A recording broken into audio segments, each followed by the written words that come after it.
Dipaksa menikah dengan pria tua usia 50 tahun seorang juragan tanah. Ini aku lakukan demi membahagiakan keluargaku. Sebelum masuk ke ceritanya, jangan lupa absen dulu bunda-bunda semua dari daerah mana saja, agar kita makin akrab. Dan bagi bunda yang belum subscriber, jangan lupa untuk klik tombol subscriber agar tidak ketinggalan kisah menarik selanjutnya.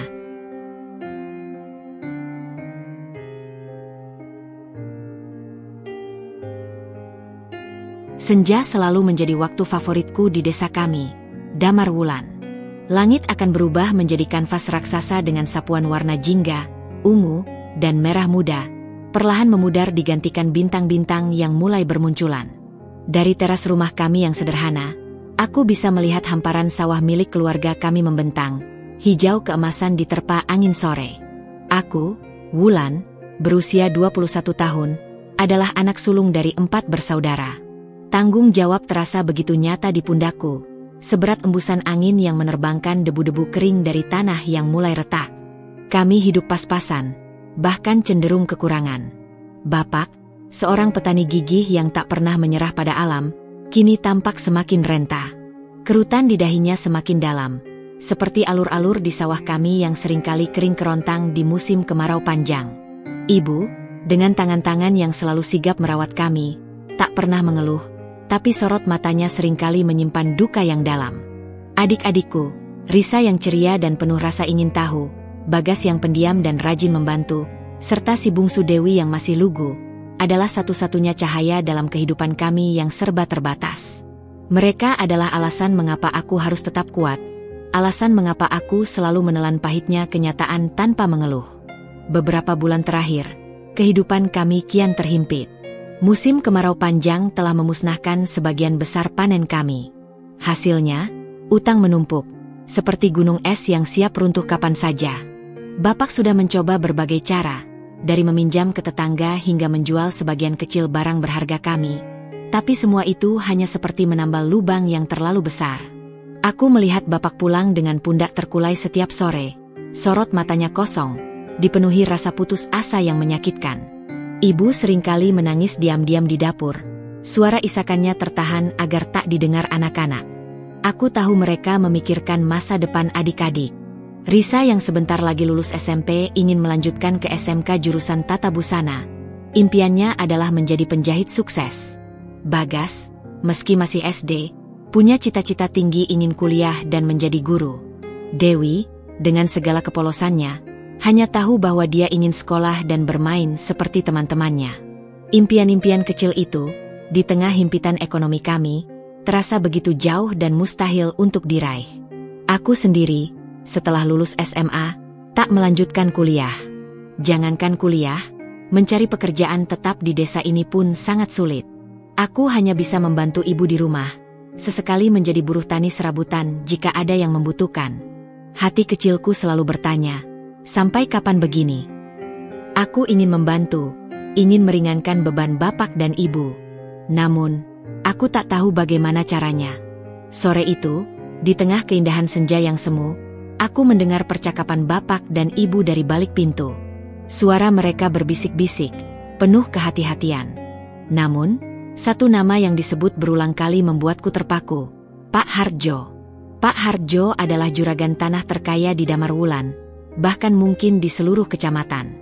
Ia memiliki sawah berhektar-hektar, beberapa kios di pasar, dan sebuah toko bangunan yang selalu ramai. Kekayaannya tak terhitung, dan ia tinggal di rumah paling megah di desa kami, dengan tembok tinggi dan pagar besi yang kokoh.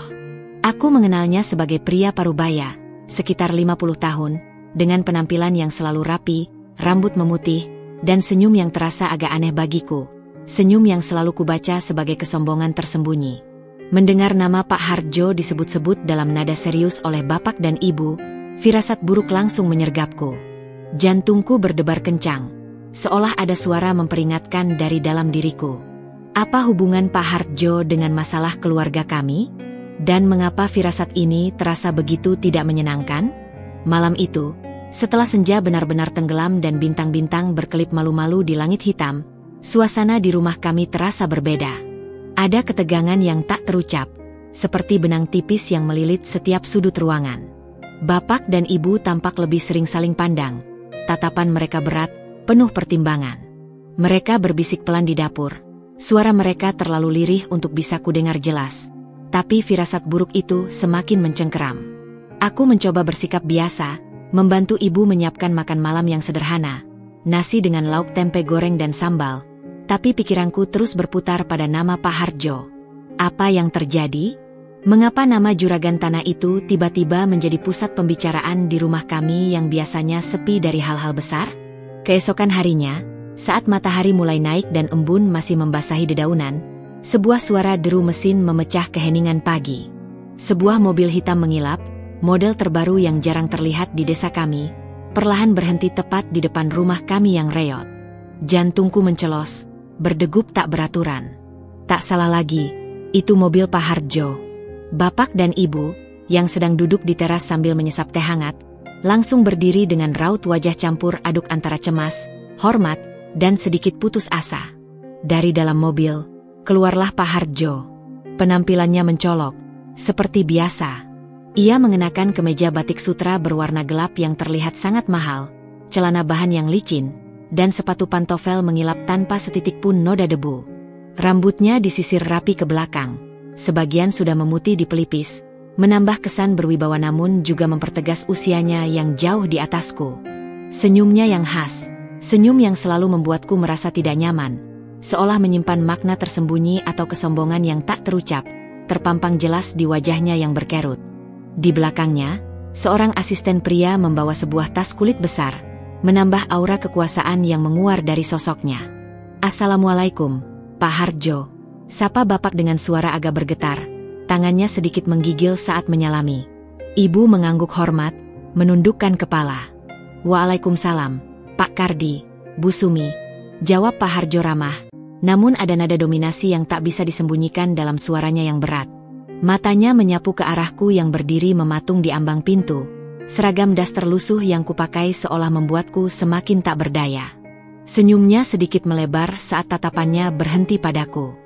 Aku buru-buru menunduk, menghindari tatapannya yang terasa seperti menelanjangiku. Mereka duduk di kursi bambu tua di teras. Ibu sigap menyuguhkan teh hangat di cangkir kaleng dan piring berisi singkong goreng yang baru matang. Namun, Pak Hardjo hanya melambaikan tangan halus. "Terima kasih banyak, Bu. Tapi tidak usah repot-repot.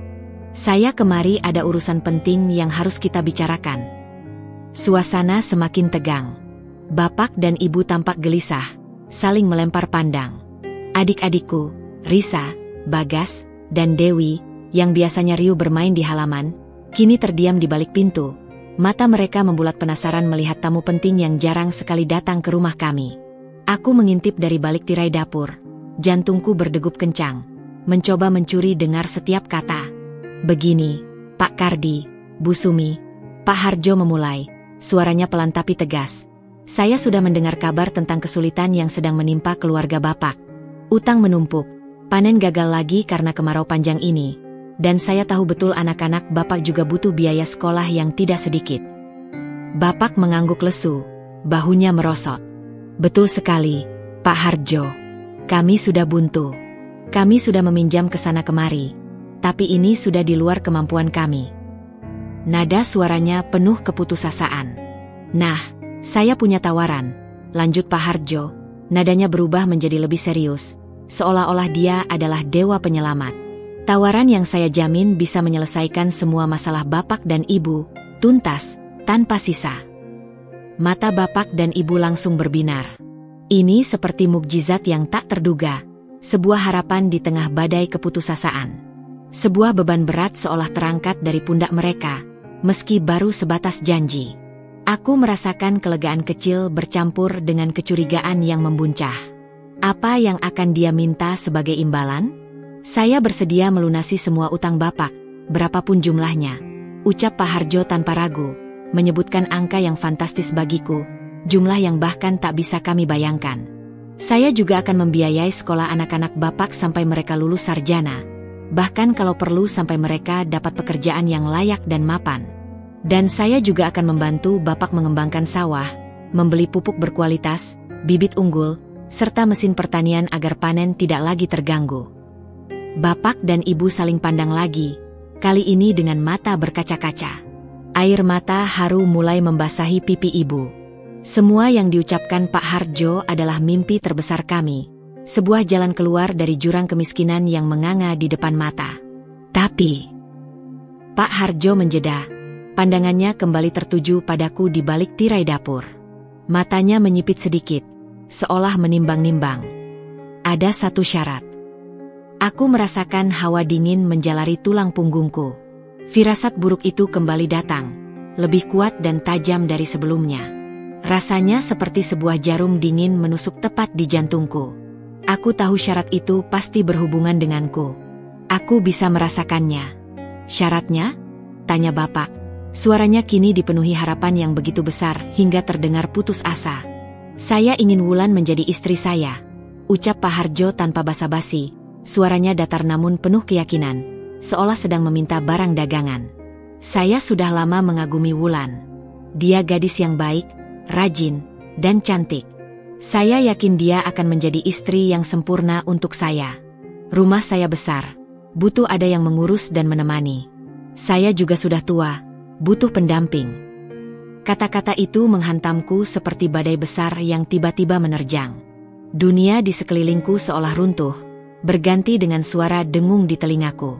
Aku merasakan darahku berdesir dingin, lalu panas. Wajahku memerah, antara marah, malu, dan tak percaya.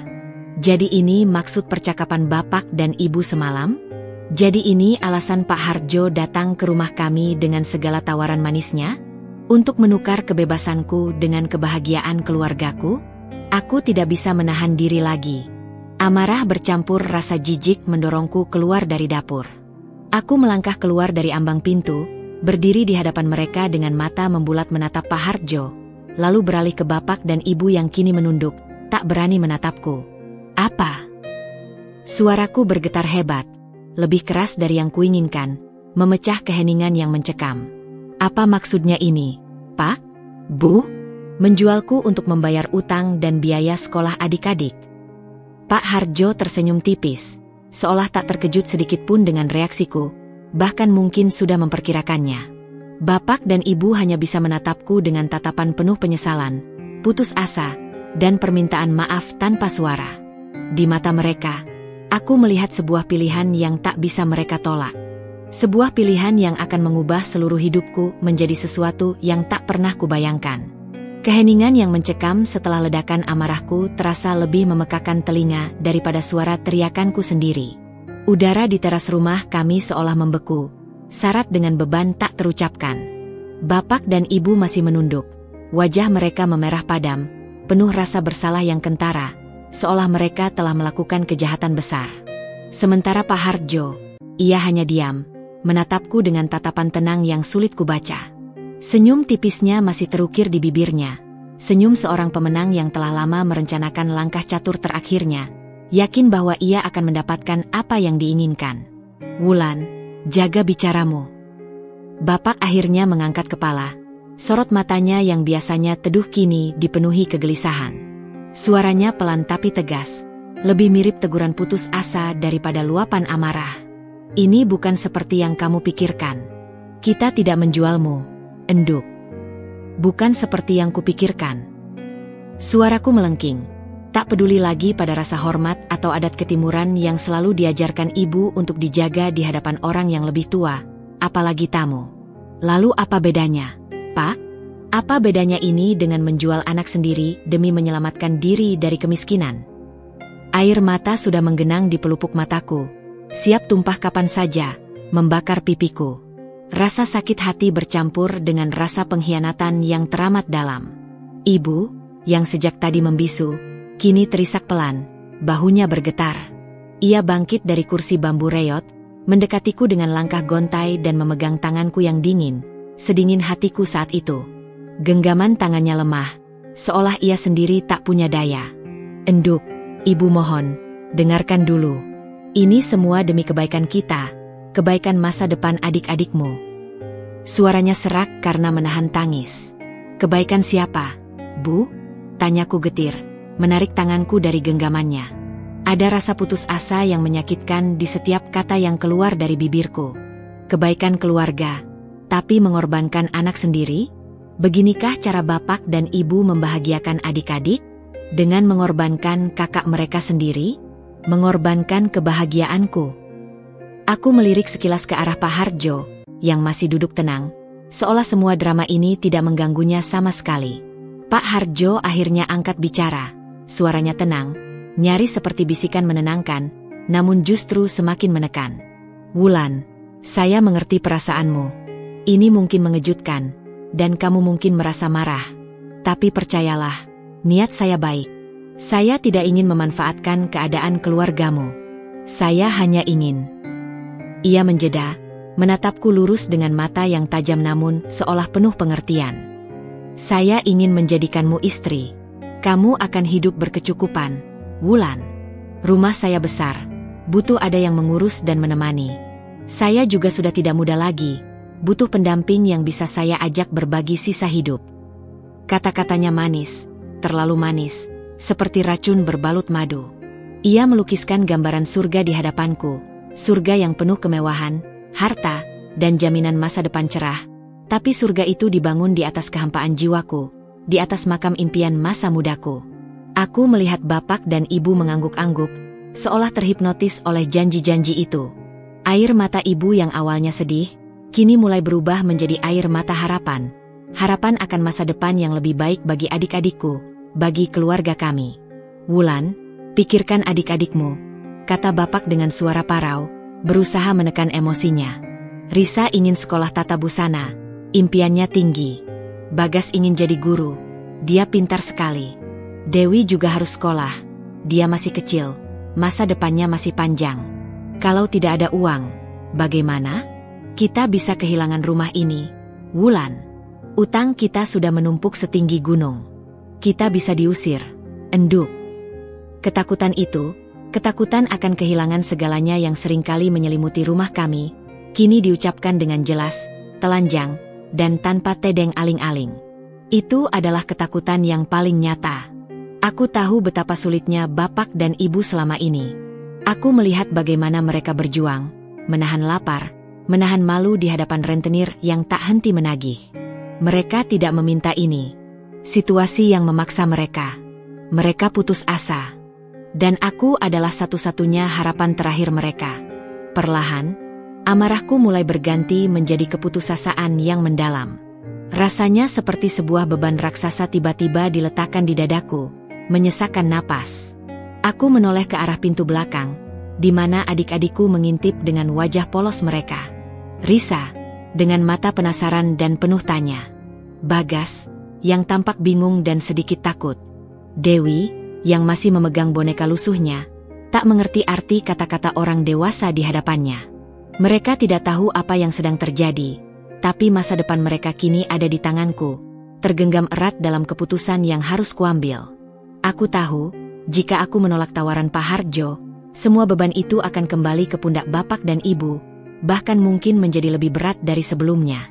Kami bisa kehilangan rumah, sawah, dan yang paling menyakitkan, adik-adikku mungkin harus berhenti sekolah. Mimpi-mimpi kecil mereka akan hancur, bahkan sebelum sempat dimulai. Rasa bersalah akan menghantuiku seumur hidup, menjadi bayangan gelap yang tak pernah pergi. Sebaliknya, jika aku menerima, aku akan hidup dalam sebuah pernikahan tanpa cinta, bersama pria yang pantas menjadi ayahku. Aku akan menjadi istri seorang juragan, dengan segala kemewahan dan kenyamanan yang tak pernah kubayangkan. Tapi di balik itu semua, jiwaku akan terkurung dalam sangkar emas. Aku akan menjadi mayat hidup yang berjalan, mengorbankan kebahagiaan pribadiku demi kebahagiaan orang lain. Pak Hardjo, bisakah beri kami waktu untuk bicara sebentar? Ibu memberanikan diri, suaranya lemah tapi memohon. Pak Hardjo mengangguk, seolah mengerti tapi juga menunjukkan ketidaksabarannya. Tentu, Bu Sumi. Saya berikan kalian waktu. Tapi ingat, tawaran saya ini tidak akan datang dua kali. Saya ini juragan, banyak pilihan lain. Pikirkan baik-baik masa depan keluarga kalian. Ia bangkit dari kursi, melirik arlojinya yang mahal, lalu memberikan tatapan terakhir kepadaku, tatapan yang memaksaku untuk segera memutuskan.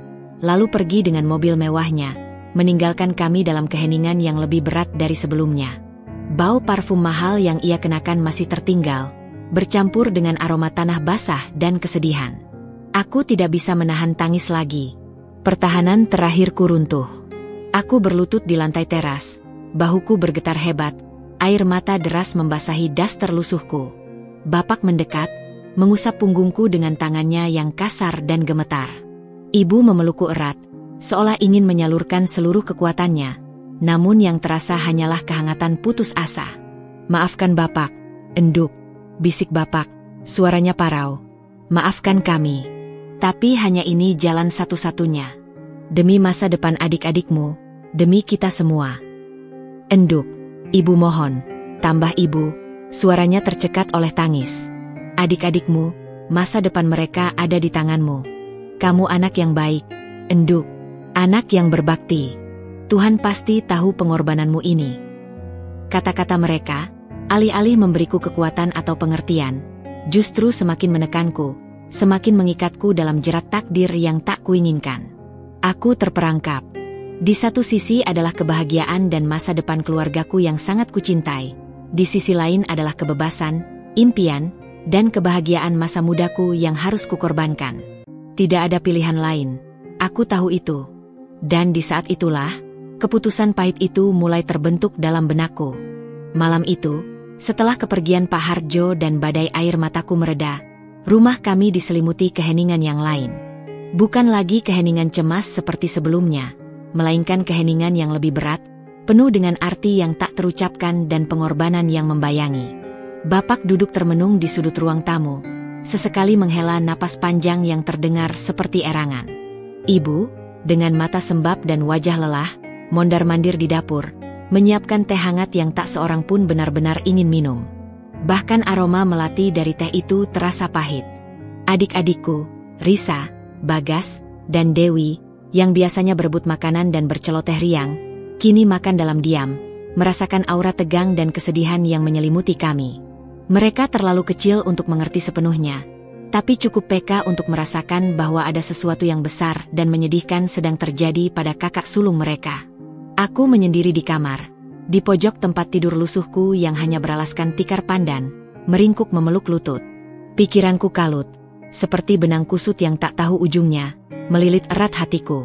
Kata-kata Pak Hardjo yang menjanjikan kemewahan, tatapan memohon bapak dan ibu yang dipenuhi keputusasaan, dan wajah-wajah polos adik-adikku yang penuh harapan, semua berkelebat silih berganti di benakku, mengelilingiku seperti hantu.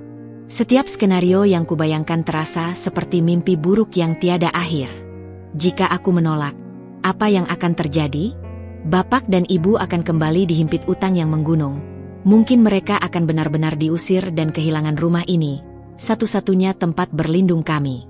Adik-adikku, yang baru saja mulai bermimpi tentang sekolah yang lebih tinggi dan masa depan yang cerah, terpaksa berhenti di tengah jalan. Masa depan mereka akan gelap, dan aku akan menjadi satu-satunya alasan di balik kehancuran itu. Bayangan ibu yang menangis diam-diam di malam hari, bapak yang pulang lunglai sepulang dari sawah, akan terus menghantuiku setiap detik. Rasa bersalah akan menggerogoti jiwaku setiap hari, setiap saat, menjadi beban yang tak terangkat. Aku tidak bisa membayangkan diri hidup dengan beban sebesar itu, menjadi penyebab penderitaan orang-orang yang paling kucintai. Tapi jika aku menerima, aku harus menjadi istri Pak Hardjo, pria berusia 50 tahun, yang usianya 2 kali lipat dariku, bahkan lebih. Pria yang sama sekali tidak kucintai, bahkan terbersit rasa jijik setiap kali teringat senyumnya yang aneh dan tatapan matanya yang terlalu intens. Aku akan memasuki sebuah rumah mewah yang megah, dikelilingi harta benda yang berlimpah, pelayan yang siap sedia, dan hidup serba kecukupan, tapi tanpa kehangatan cinta sejati. Aku akan menjadi sangkar emas, terkurung dalam kemewahan yang tak berarti apa-apa bagi jiwaku. Bagaimana aku bisa hidup seperti itu? Setiap hari terbangun di samping orang yang tidak kucintai? Bagaimana aku bisa berpura-pura bahagia di hadapan Pak Hardjo, di hadapan orang lain? Mungkinkah aku bisa bertahan tanpa cinta, tanpa gairah, tanpa kebebasan, hanya demi uang dan jaminan hidup yang diberikan?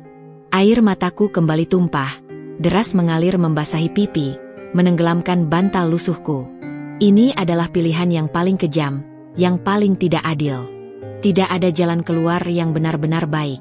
Hanya ada dua jalan yang sama-sama menyakitkan, dan aku harus memilih salah satunya. Pintu kamarku diketuk pelan, memecah kesunyian yang menyakitkan. Ibu masuk, langkahnya gontai, seolah setiap gerakannya membutuhkan usaha keras. Ia duduk di sampingku, di pinggir tempat tidur yang sempit, dan memelukku erat. Tangannya yang kasar karena sering bekerja di dapur dan sawah mengusap rambutku dengan lembut, menenangkan. Aroma minyak telon yang selalu ibu pakai sedikit mengurangi sesak di dadaku, membawa sedikit nostalgia masa kecil yang damai. Enduk, ibu tahu ini berat sekali, bisiknya, suaranya parau karena menahan tangis. Ibu tidak bisa membayangkan apa yang kamu rasakan, betapa sakitnya hatimu. Maafkan ibu, Enduk, maafkan bapakmu. Ia berhenti sejenak, menelan ludah. Tapi, coba bayangkan adik-adikmu, Enduk. Risa yang cerdas, Bagas yang punya cita-cita tinggi, dan si kecil Dewi. Mereka sangat membutuhkanmu. Masa depan mereka di desa ini sangat bergantung pada keputusanmu. Ibu kemudian menceritakan dengan detail bagaimana Risa selalu bercerita tentang seragam sekolah barunya yang sudah mulai kekecilan, bagaimana dia semangat belajar menjahit di sanggar desa yang gratis, bagaimana Bagas bersemangat menunggu nilai ujian matematikanya, dan bagaimana Dewi selalu tersenyum setiap kali melihat buku pelajaran yang baru. Setiap detail kecil itu, yang sebelumnya terasa sepele, kini menjadi palu godam yang memukul nuraniku. Gambaran senyum mereka yang akan hilang, mata mereka yang akan meredup karena putus asa, terbayang jelas di benakku. Bapakmu sudah tidak kuat, Enduk, lanjut ibu, suaranya semakin lemah. Tenaganya sudah habis. Dan ibu juga tidak tahu harus berbuat apa lagi. Hanya tawaran Pak Harjo ini satu-satunya jalan keluar. Ini satu-satunya harapan kita untuk bisa bertahan. Ini bukan hanya tentang uang, Enduk, ini tentang martabat keluarga kita. Jika kita tidak melunasi utang, kita bisa diusir dari tanah ini, dari rumah ini. Aku menatap mata ibu. Di sana, aku melihat kelelahan yang mendalam, keputusasaan yang tak terhingga yang sudah berurat akar. Namun juga secercah harapan yang hanya bisa kutemukan di tawaran Pak Harjo. Harapan itu terpancar kuat dari matanya, seolah memohon kepadaku untuk menjadi jembatan bagi masa depan keluarga kami, sebuah pengorbanan yang mulia. Kalau kamu tidak mau, tidak apa-apa, Enduk, ucap ibu lagi, melepaskan pelukannya dan menatapku lurus, memberikan kebebasan yang terasa seperti jebakan. Ibu tidak akan memaksa. Tapi bapak dan ibu tidak tahu lagi harus berbuat apa. Kita akan kehilangan semuanya. Adik-adikmu akan putus sekolah, dan kita akan jadi pengemis. Kalimat terakhir itu seperti vonis mati yang digantungkan di atas kepalaku. Aku melihat penderitaan yang akan menimpa keluargaku jika aku menolak. Aku melihat adik-adikku yang ceria akan kehilangan senyum mereka. Impian mereka akan layu sebelum berkembang. Dan semua itu akan menjadi salahku, karena keegoisanku. Aku tidak akan sanggup menanggung beban itu. Aku tidak bisa menjadi penyebab kehancuran keluarga yang begitu kucintai. Dengan berat hati, dengan air mata yang masih mengalir deras membasahi pipi dan bantal, aku menatap ibu. Tenggorokanku tercekat, suaraku nyaris tak terdengar. Namun entah bagaimana aku berhasil mengeluarkannya. Baik, Bu, ucapku, aku mau. Sebuah kelegaan terlihat jelas di wajah ibu. Namun kelegaan itu bercampur dengan kesedihan yang tak bisa disembunyikan.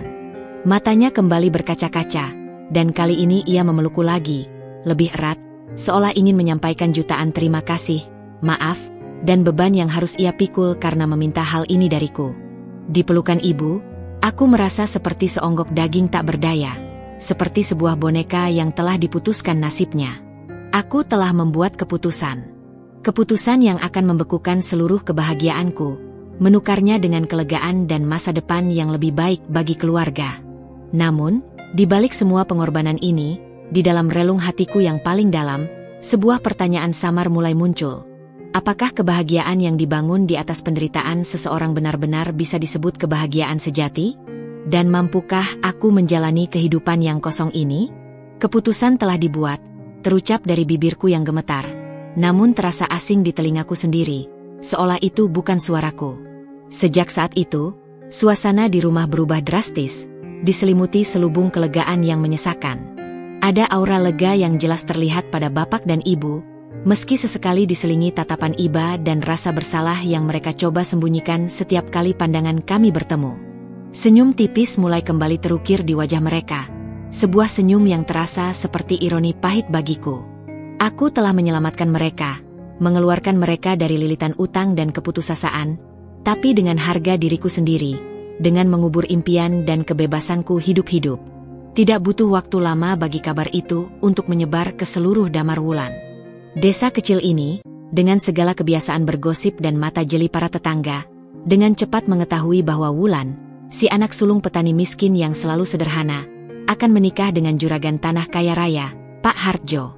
Bisik-bisik yang tak henti, tatapan penasaran yang menelanjangi, dan senyum mencibir menjadi santapan sehari-hari setiap kali aku melangkah keluar rumah, bahkan hanya untuk mengambil air di sumur umum. Ada yang iri dengan keberuntunganku, ada yang kasihan karena mengetahui cerita di baliknya, tapi kebanyakan hanya menganggapku sebagai gadis yang beruntung, atau lebih tepatnya, gadis yang menjual diri demi harta, tanpa peduli pada perasaan. Setiap tatapan itu terasa seperti cambuk yang menghantam harga diriku, menorehkan luka baru di hatiku yang sudah perih. Dasar mata duitan. Sekarang bisa sombong dia. Kudengar bisikan dari sekelompok ibu-ibu saat aku lewat. Lihatlah, hidupnya langsung berubah drastis, seperti Cinderella.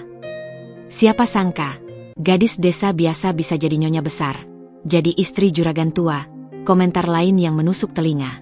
Aku mencoba tuli dan buta terhadap semua itu, memaksakan diriku untuk tidak peduli, meskipun setiap kata terasa seperti serpihan kaca yang menggores. Fokusku hanya pada satu hal, adik-adikku. Melihat Risa yang kini bisa membeli seragam sekolah baru yang pas di badan tanpa harus menambal yang lama, sorot matanya yang berbinar saat memamerkan buku gambar barunya. Bagas yang sumringah dengan buku pelajaran baru dan sepatu sekolah yang tak lagi bolong. Wajahnya memancarkan semangat belajar yang tak pernah kubayangkan sebelumnya. Dan si bungsu Dewi yang tertawa riang, pipinya gembil dan merona, bermain di teras yang kini lebih kokoh dan bersih berkat bantuan dana awal dari Pak Hardjo. Melihat senyum mereka, tawa mereka, sedikit meredakan sakit di hatiku. Pengorbananku, setidaknya, tidak sia-sia. Mereka akan memiliki masa depan yang lebih baik. Persiapan pernikahan berlangsung cepat dan megah, sesuai keinginan Pak Hardjo. Ia menginginkan pesta yang pantas untuk menunjukkan statusnya. Rumah kami yang kecil dan sederhana diperbaiki, dicat ulang dengan warna cerah, dan bahkan halaman depan dihias dengan janur kuning, umbul-umbul, dan bunga-bunga segar seolah menyambut ratu. Perabot baru, seperti meja dan kursi tamu yang kokoh, lemari pakaian, bahkan televisi, mulai berdatangan mengisi setiap sudut rumah kami yang sebelumnya nyaris kosong. Semua itu dibiayai penuh oleh Pak Hardjo. Aku tahu, ini adalah bagian dari investasinya. Setiap barang baru yang tiba di rumah kami terasa seperti belenggu emas yang baru saja ditambahkan, mengikatku lebih erat pada takdir yang tak kuinginkan. Setiap pagi, Pak Hardjo akan datang berkunjung ke rumah kami, seolah ia sudah menjadi bagian dari keluarga. Ia membawa makanan enak dari kota, memberikan uang jajan dalam jumlah lumayan besar kepada adik-adikku, dan selalu bersikap sangat ramah serta penuh perhatian kepada bapak dan ibu. Kepada diriku, ia selalu mencoba bersikap lembut, membawakan buah-buahan segar atau kain batik dengan motif yang katanya pantas untuk calon istri juragan. Ia bahkan pernah memujiku terang-terangan di depan bapak dan ibu. Wulan memang calon istri idaman, Bu Sumi. Cantik, kalem, dan penurut. Saya beruntung sekali mendapatkan Wulan. Pujian itu terasa seperti penghinaan, seperti ia sedang memamerkan barang kepemilikannya. Aku hanya bisa tersenyum tipis, senyum yang terasa kaku dan palsu, menutupi gejolak dan rasa jijik yang bergemuruh dalam diriku. Aku berusaha mati-matian untuk tidak menunjukkan penolakan itu di wajahku, dalam setiap gerak-geriku. Aku belajar untuk menunduk, untuk berbicara seperlunya dengan nada datar, untuk menghindari tatapan matanya yang selalu terasa memuakkan. Setiap kali ia mencoba menyentuh tanganku, meskipun hanya untuk memberikan sesuatu atau mengusap kepala adik-adikku, aku merasakan bulu kuduku merinding. Rasa dingin menjalar di seluruh tubuh. Aroma parfum mahalnya yang kuat, yang selalu menempel di tubuhnya, aroma tubuhnya yang asing bagiku, semua itu memuakkan dan membuatku ingin muntah. Aku membayangkan bagaimana nanti, setelah menikah, aku harus berbagi tempat tidur dengannya, harus menerima sentuhannya. Rasa takut dan jijik membanjaku, membuat perutku mual. Ibu, menyadari kegelisahanku meskipun aku berusaha menyembunyikannya, mencoba menenangkanku. Wulan, nak, Pak Harjo orang baik. Dia akan menjagamu dengan baik. Dia akan membahagiakanmu. Lihat, dia sudah berbuat banyak untuk kita. Tapi ibu tahu, aku tidak mencintainya. Bu, bisikku suatu sore, air mata sudah diambang, nyaris tumpah. Bagaimana aku bisa hidup dengan orang yang tidak kucintai? Bu, bagaimana aku bisa hidup seperti ini seumur hidupku? Ibu memelukku erat, kali ini tangannya bergetar. Cinta itu bisa tumbuh, enduk. Apalagi dengan kebaikan hatinya dan segala yang dia berikan pada keluarga kita. Nanti juga terbiasa, nak. Percayalah pada ibu. Kalimat klise itu, yang sering diucapkan orang tua di desa, entah mengapa tak sedikit pun memberiku harapan atau ketenangan. Cinta, bagiku, adalah perasaan murni, bukan komoditas yang bisa diperjualbelikan, bukan paksaan, dan bukan sesuatu yang bisa tumbuh hanya karena kemewahan. Malam menjelang hari pernikahan, rumah kami dipenuhi sanak saudara, tetangga, dan para panitia yang membantu persiapan akhir. Wangi melati mulai memenuhi udara, dari bunga-bunga yang ditaburkan hingga rangkaian janur kuning yang menghiasi pelaminan sederhana yang telah dipersiapkan. Bau melati yang seharusnya indah dan suci, kini terasa seperti bau kematian bagi hatiku yang telah beku. Besok adalah hari besarku. Hari di mana aku akan mengucapkan janji suci yang kosong. Janji yang hanya akan menyakitiku setiap kali terucap. Aku pergi ke belakang rumah, ke dekat pohon mangga tua tempat aku biasa merenung sejak kecil. Bulan purnama bersinar terang, menerangi gubuk kecil kami. Aku menatapnya, memohon kekuatan. Memohon agar aku bisa melewati semua ini tanpa hancur. Di benakku, terbayang kembali wajah seorang pemuda desa yang pernah mengisi hari-hariku dengan tawa, impian sederhana, dan janji-janji masa depan yang cerah. Andra. Ia seusiaku, pekerja keras, bermata jernih, dan punya impian besar untuk merantau ke kota mencari penghidupan yang lebih baik, lalu kembali untuk membangun desa. Kami pernah saling menaruh hati, bermimpi untuk menikah suatu hari nanti, membangun rumah sederhana kami sendiri, dan membesarkan anak-anak di bawah pohon mangga itu. Tapi impian itu kini hancur berkeping-keping, tak bersisa. Aku bahkan tidak berani memberitahu Andra tentang pernikahan ini. Aku tahu, ia pasti akan sangat kecewa, bahkan mungkin merasa dikhianati. Aku tidak ingin melukai perasaannya lagi dengan berita ini, setelah sekian lama aku menghindarinya. Melati, bunga yang seharusnya melambangkan kesucian dan kebahagiaan pernikahan, kini terasa seperti bau kematian bagi hatiku yang telah beku.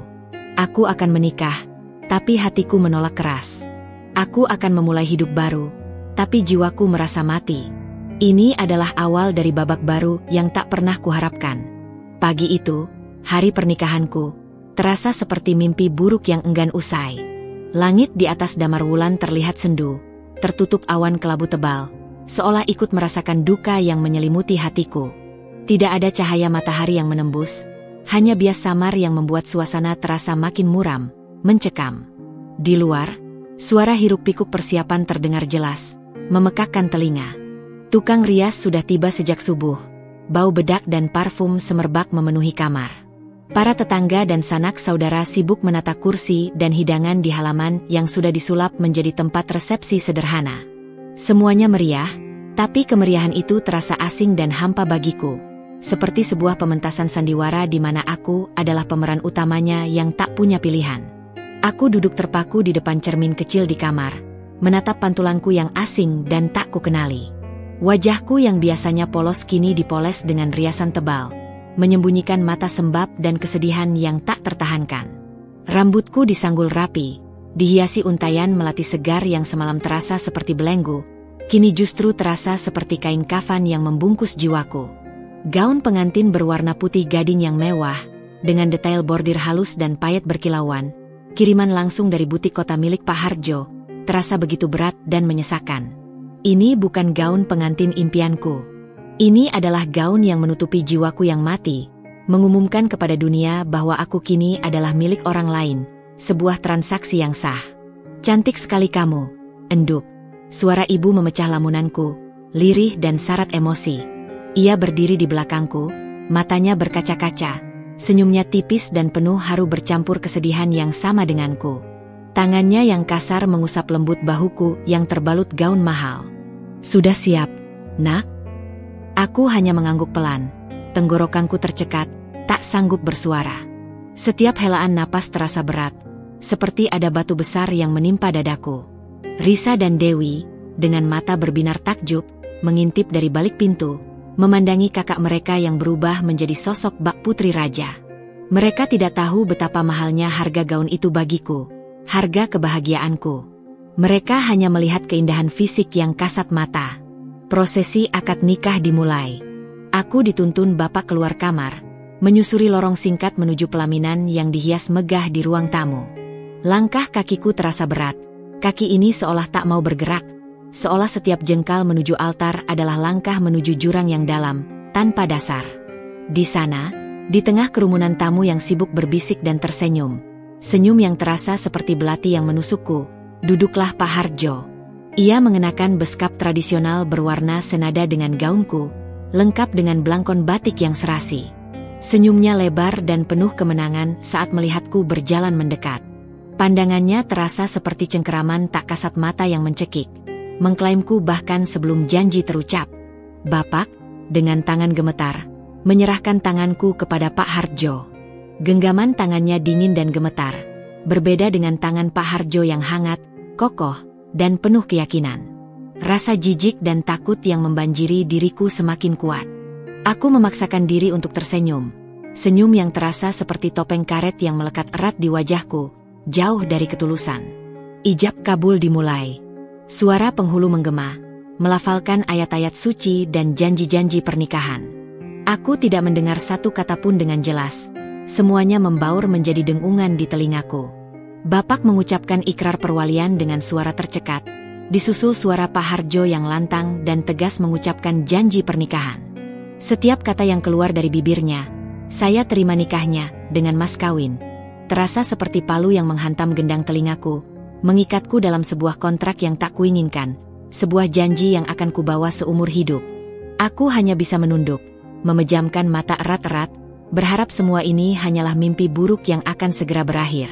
Berharap aku bisa terbangun dari semua ini, kembali ke kehidupanku yang sederhana namun penuh harap. Namun, saat suara lantang, sah, menggema dari para saksi dan tamu, jantungku terasa seperti berhenti berdetak, lalu berdesir nyeri. Kata sederhana itu, yang seharusnya membawa kebahagiaan bagi pasangan lain, kini terasa seperti vonis mati bagiku, mengubur sisa-sisa impianku. Aku resmi menjadi istri Pak Hardjo. Setelah ijab kabul, Pak Hardjo mengajakku bersanding di pelaminan yang sederhana namun mewah dihias. Banyak tamu datang menyalami, mengucapkan selamat, dan berfoto. Aku tersenyum pada setiap orang, senyum yang sangat jauh dari mataku, yang kini kosong dan hampa. Tanganku digenggam erat oleh Pak Hardjo, seolah ia ingin menunjukkan kepemilikannya di hadapan semua orang, menegaskan statusku sebagai hartanya. Aku hanya bisa membiarkannya. Tak punya tenaga untuk melawan, seluruh tubuhku terasa lumpuh. Di tengah keramaian, di antara tawa dan obrolan tamu, mataku tak sengaja bertemu dengan sosok yang berdiri di ambang pintu, agak jauh dari kerumunan, di sudut yang lebih gelap. Andra. Wajahnya pucat, terlihat lesu dan kelelahan, dengan rambut acak-acakan seolah tidak tidur semalaman. Matanya menatapku dengan tatapan kosong, penuh luka dan kesedihan yang dalam, seolah seluruh dunianya baru saja runtuh. Di tangannya, ia memegang setangkai bunga melati, bunga yang sama dengan yang menghiasi sanggulku, bunga yang melambangkan kesucian cinta. Melati itu tampak layu dan sedikit remuk di tangannya yang terkepal. Jantungku terasa diremas, seolah ada tangan tak kasat mata yang mencengkeramnya kuat-kuat. Perasaan bersalah mencengkeramku, menusuk lebih dalam daripada semua hinaan atau tatapan kasihan. Andra ada di sini, menyaksikan hari kehancuranku, hari di mana impian kami terkubur. Aku tahu ia telah mendengar kabar ini dari desas-desus, tapi aku tidak menyangka ia akan datang. Aku ingin sekali berlari menghampirinya, menjelaskan segalanya, memohon maaf atas pengkhianatan ini, memohon agar ia mengerti mengapa aku harus melakukan ini. Tapi aku tak bisa. Aku terikat, bukan hanya oleh janji yang baru saja kuucapkan, tapi juga oleh tatapan Pak Hardjo yang seolah mengawasiku dengan posesif, dan oleh tatapan bapak serta ibu yang penuh peringatan. Aku hanya bisa membalas tatapan Andra dengan mata yang berkaca-kaca, menyampaikan permohonan maaf tanpa suara, permohonan agar ia melupakanku. Andra berdiri di sana sesaat, mungkin hanya beberapa detik, tapi terasa seperti keabadian bagiku. Matanya yang terluka menatapku sekali lagi, seolah mengucapkan selamat tinggal terakhir. Lalu, perlahan ia berbalik dan pergi, menghilang di balik kerumunan tamu yang riuh, ditelan oleh suara musik dan obrolan. Setangkai melati di tangannya terjatuh, terinjak oleh kaki-kaki tamu yang riuh, hancur lebur di tanah, tak berbentuk.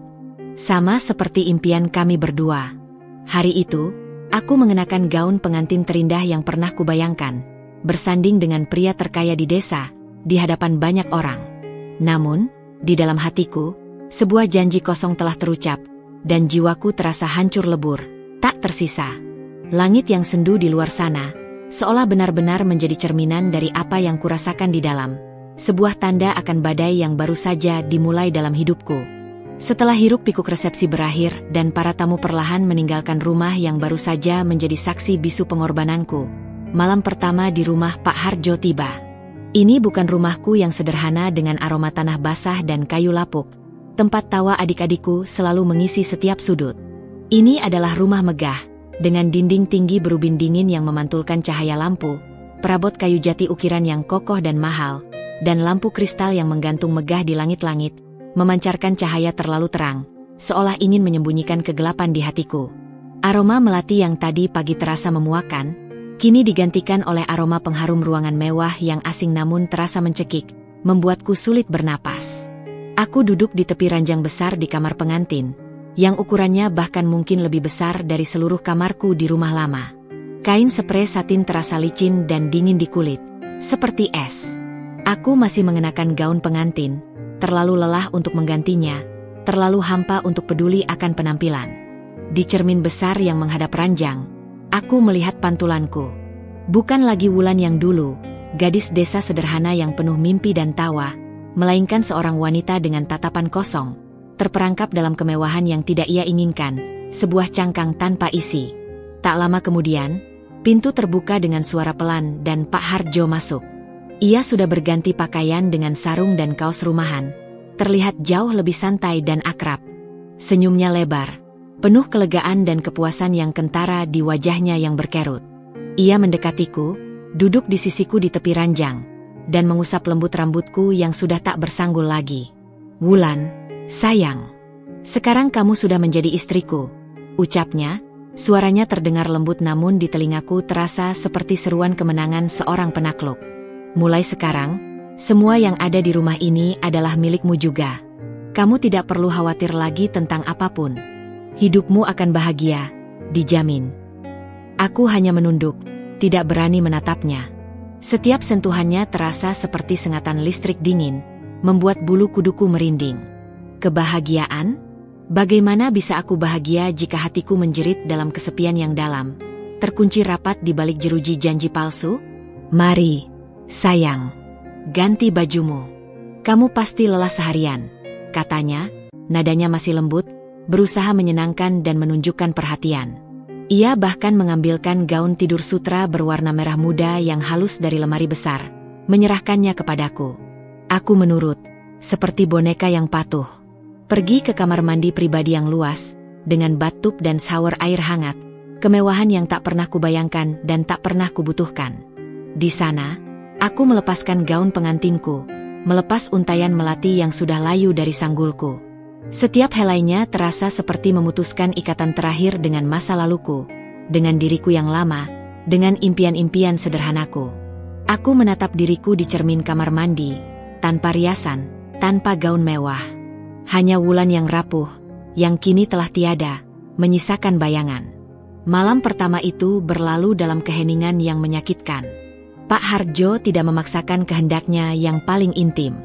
Ia hanya mendekapku dari belakang, mengusap punggungku pelan, dan sesekali mencium kura-kura tanganku. "Istirahatlah, sayang. Besok kita mulai hidup baru yang jauh lebih baik," bisiknya. Aku hanya memejamkan mata, membiarkan air mata dingin meresap ke bantal empuk, berharap aku bisa lenyap.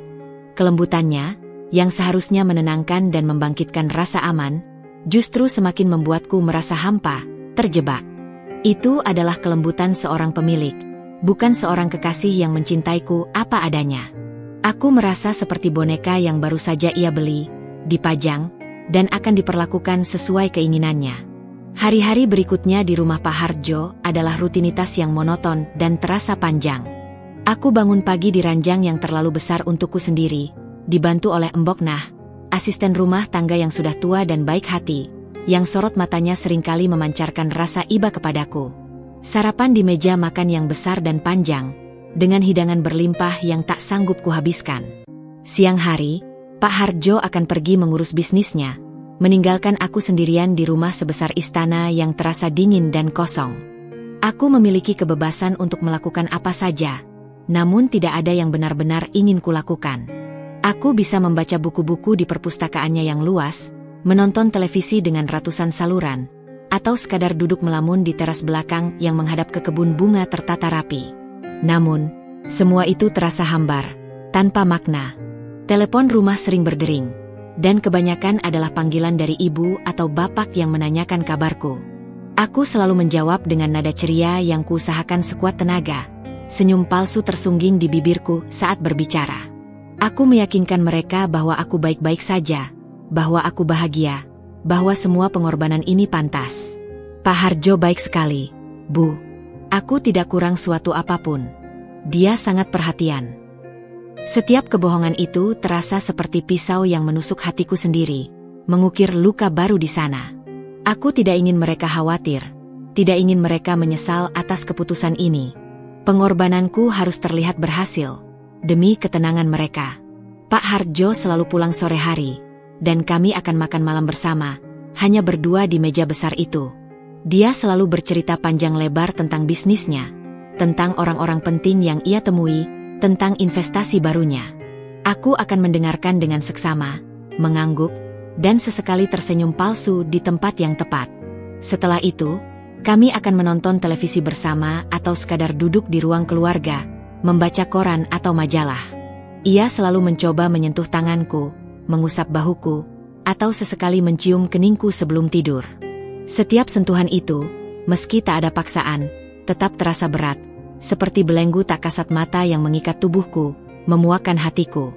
Rasa hampa itu merayap perlahan, mengisi setiap sudut jiwaku, menggerogoti sisa-sisa semangatku.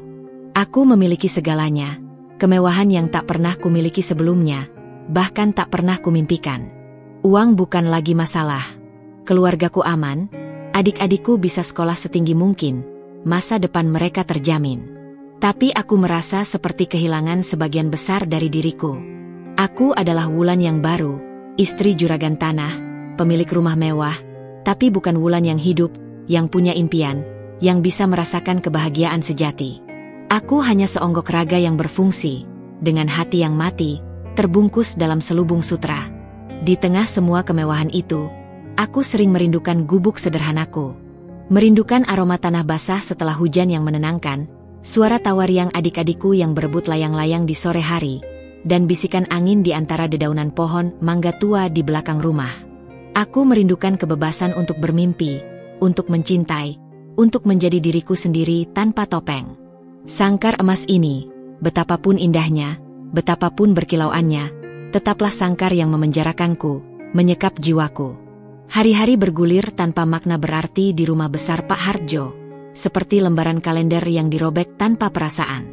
Aku terbangun setiap pagi, menyantap sarapan mewah yang tak pernah menggugah selera, menyaksikan Pak Hardjo pergi bekerja dengan mobilnya yang mengilap, dan kemudian aku ditinggalkan sendirian.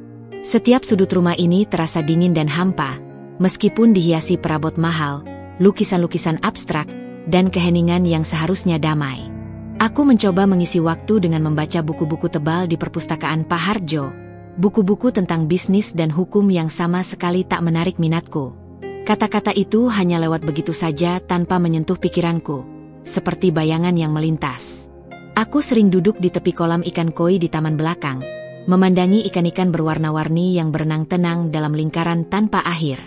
Mereka seperti aku, terperangkap dalam lingkungan yang indah, tapi tanpa kebebasan sejati. Embok Nah, asisten rumah tangga yang sudah lama bekerja untuk Pak Hardjo, seringkali menemaniku, menjadi satu-satunya pendengar setia di rumah ini. Dia wanita tua yang bijaksana, dengan mata yang selalu memancarkan kehangatan dan pengertian, seolah dia tahu persis apa yang kurasakan di balik senyum palsuku, meskipun kami jarang membicarakannya secara gamblang. Obrolan kami biasanya seputar hal-hal remeh, tentang bunga-bunga di taman yang mulai layu, atau resep masakan desa yang tak mungkin kubuat di dapur modern ini. Namun, sesekali, dia akan menyelipkan nasihat-nasihat bijak yang membuatku berpikir, seperti tetesan embun di tanah kering. Hidup ini memang penuh liku, enduk Wulan, katanya suatu sore, saat kami sedang duduk di teras belakang sambil menikmati secangkir teh jahe hangat buatan Embok Nah yang selalu menenangkan. Terkadang kita harus memilih jalan yang tidak kita inginkan, demi orang yang kita sayang.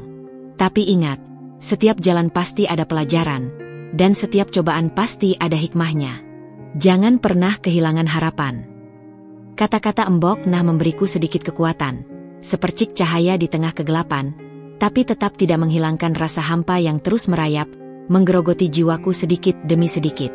Aku merindukan keramaian, kesederhanaan, dan kehangatan rumah lamaku. Aku merindukan suara tawa adik-adikku yang riuh, bau masakan ibu yang sederhana namun penuh cinta, dan obrolan renyah bersama bapak di teras. Aku merasa seperti burung dalam sangkar emas, makan dan minum tercukupi, tapi sayapku patah dan tak bisa terbang.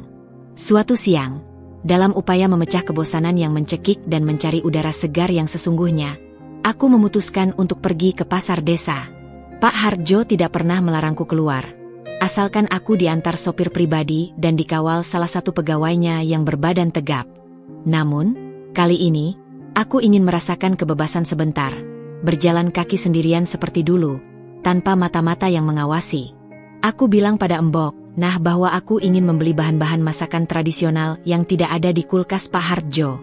Dengan sedikit bujukan dan janji akan segera kembali, Embok Nah akhirnya mengizinkanku pergi sendiri, dengan wajah sedikit khawatir. Berjalan di jalanan desa yang berdebu, menghirup aroma tanah yang basah setelah hujan semalam dan bau jajanan pasar yang khas, rasanya seperti kembali ke masa lalu yang begitu kurindukan. Aku menyapa tetangga yang berpapasan, mencoba tersenyum sealami mungkin, meskipun banyak dari mereka yang kini menatapku dengan tatapan berbeda. Ada yang kagum, ada yang sinis, ada pula yang hanya penasaran. Ada rasa canggung yang menjalar, tapi juga sedikit kelegaan bisa merasakan udara bebas, tanpa pengawasan. Aku membeli beberapa bahan makanan dan berkeliling, menikmati keramaian pasar. Saat aku sedang memilih sayuran segar di lapak Bu Warjo, seorang penjual sayur langganan ibu, sebuah suara familiar memanggil namaku. Wulan. Jantungku berdebar kencang, nyaris melompat keluar dari dada. Suara itu, suara yang sangat kurindukan sekaligus kutakuti. Suara yang selama ini kusembunyikan dalam lubuk hatiku. Aku menoleh perlahan, seolah setiap gerakan adalah usaha berat.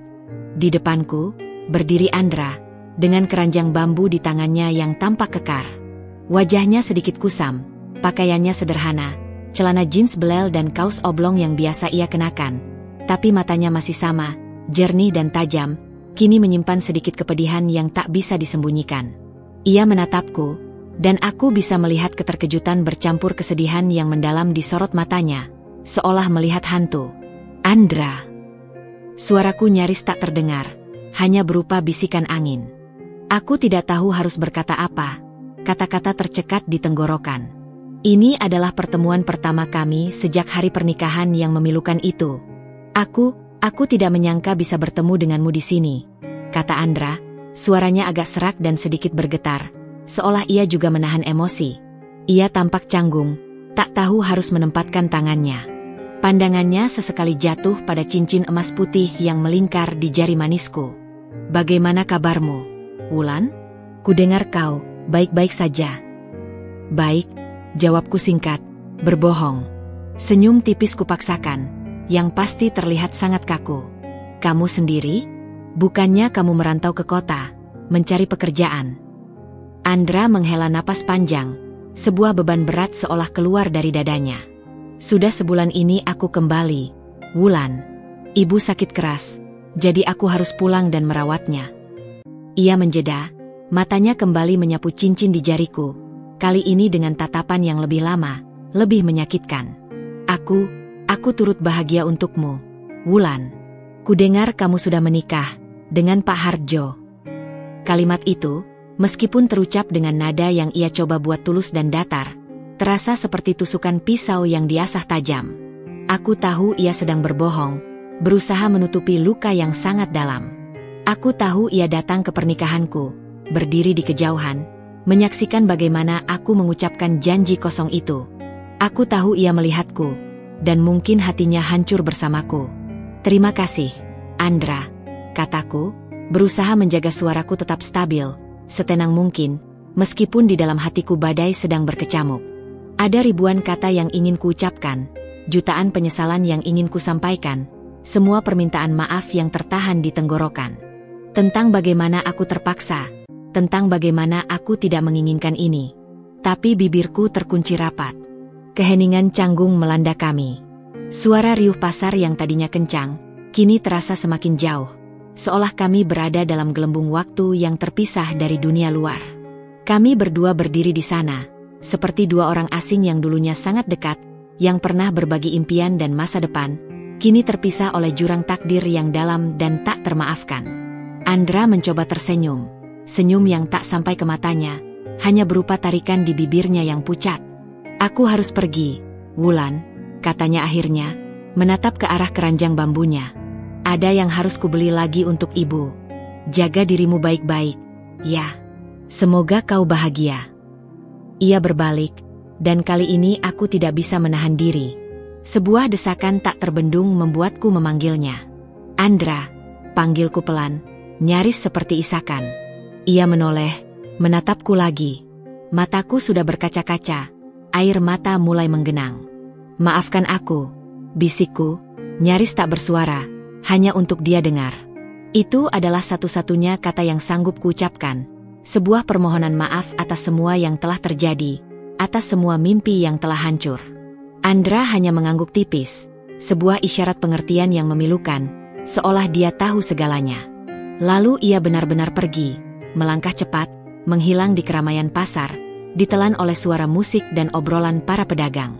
Aku hanya bisa menatap punggungnya yang semakin menjauh, hingga ia tak terlihat lagi. Hatiku terasa diremas, nyeri yang tak terperi. Pertemuan singkat itu, yang tak terduga, justru kembali mengusik luka lama, membuat sangkar emas yang memenjarakanku terasa semakin menyesakan dan tak tertahankan. Kebosanan yang tadinya kupikir akan terpecahkan, justru berganti dengan gelombang kesedihan dan penyesalan yang tak terbendung, membuatku kembali terpuruk dalam kehampaan.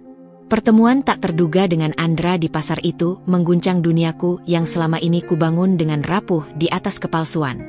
Rasanya seperti sebuah gempa kecil yang meruntuhkan tembok-tembok pertahanan hatiku. Malam harinya, saat Pak Hardjo sudah pulas tertidur di sampingku, dengkurannya yang halus memenuhi kamar mewah yang sunyi, aku masih terjaga. Mataku menatap kosong ke langit-langit kamar yang dihiasi ukiran rumit, ukiran yang kini terasa seperti rantai yang mengikatku. Bayangan wajah Andra yang pucat, tatapan matanya yang terluka, dan kata, "Maafkan aku," yang nyaris tak bersuara dariku. Semua itu terus berputar di benakku, seperti rekaman rusak yang tak ada hentinya, memutarkan kembali adegan paling menyakitkan dalam hidupku. Bagaimana ia sekarang? Apakah ibunya sudah sembuh? Apakah ia kembali ke kota? Atau tetap di desa, bergumul dengan nasibnya sendiri? Pertanyaan-pertanyaan itu memenuhi pikiranku, bercampur dengan kenangan masa lalu yang dulu terasa begitu nyata, kini hanya tinggal serpihan. Aku ingat sore-sore kami berjalan di pematang sawah yang hijau, tangan kami saling bertautan erat, membicarakan mimpi-mimpi sederhana kami. Andra ingin merantau ke kota besar, mengumpulkan modal, lalu kembali ke desa untuk membuka usaha kecil, membantu membangun Damar Wulan. Aku ingin menjadi penjahit, membuka butik sederhana di rumah, menjahitkan baju-baju indah untuk para gadis desa. Kami bermimpi tentang rumah kecil dengan halaman yang luas, tempat anak-anak kami bermain di bawah pohon mangga tua. Mimpi-mimpi itu kini terasa begitu jauh, begitu mustahil, seolah itu adalah kehidupan orang lain yang tak ada hubungannya denganku. Rasa sesak kembali melanda dadaku. Kali ini lebih kuat dari sebelumnya. Air mata mengalir tanpa suara, deras membasahi bantal sutra yang mahal, meninggalkan jejak basah yang terasa panas di pipiku. Mengapa aku harus menukarkan semua itu? Cinta, impian, kebebasan, dengan sangkar emas ini? Ya, keluargaku sekarang hidup layak. Adik-adikku bisa sekolah dengan tenang, mengejar impian mereka. Bapak dan ibu tidak lagi dibebani utang yang mencekik. Mereka bahagia. Setidaknya, mereka terlihat bahagia di mata dunia. Dan itu yang selalu kudengar dari mereka setiap kali kami berbincang. Tapi bagaimana denganku? Apakah senyumku yang kupaksakan ini berarti aku bahagia? Selama ini, aku mati-matian meyakinkan diriku bahwa aku telah membuat keputusan yang benar. Bahwa pengorbanan ini adalah jalan terbaik, bahkan satu-satunya jalan keluar dari kemiskinan dan penderitaan keluarga. Bahwa kebahagiaan keluargaku lebih penting daripada kebahagiaan pribadiku. Aku berulang kali mengucapkan mantra itu dalam hati, berharap itu akan menjadi kenyataan, berharap aku bisa mempercayainya sepenuhnya. Namun, setiap kali aku menatap cermin, yang kulihat hanyalah Wulan yang hampa, Wulan yang kehilangan jiwanya, Wulan yang telah mati rasa. Pertemuan singkat dan tak terduga dengan Andra di pasar membuatku menyadari betapa dalam luka itu, betapa besar pengorbanan yang telah kubuat. Aku bukan hanya mengorbankan masa depanku, tetapi juga hatiku, impianku, dan kemungkinan untuk mencintai dan dicintai secara tulus, tanpa embel-embel harta atau kewajiban. Apakah kebahagiaan yang dibangun di atas penderitaan orang lain itu sejati? Apakah senyum di wajah bapak dan ibu itu tulus, jika jauh di lubuk hati mereka tahu anak sulungnya hidup dalam kepalsuan dan kehampaan? Apakah mereka benar-benar bisa tidur nyenyak mengetahui aku menderita? Pertanyaan-pertanyaan itu menggugat, menghantam dinding pertahanan yang telah kubangun dengan susah payah, membuatnya retak. Aku merasa seperti seorang penipu kelas kakap. Menipu diriku sendiri, berpura-pura baik-baik saja. Menipu Pak Hardjo dengan senyum dan kepatuhan palsuku.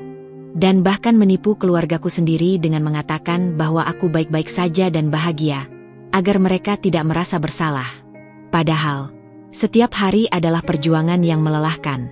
Perjuangan untuk menahan rasa jijik dan ngeri setiap kali Pak Hardjo mencoba bersikap mesra, sentuhannya yang terasa asing di kulitku.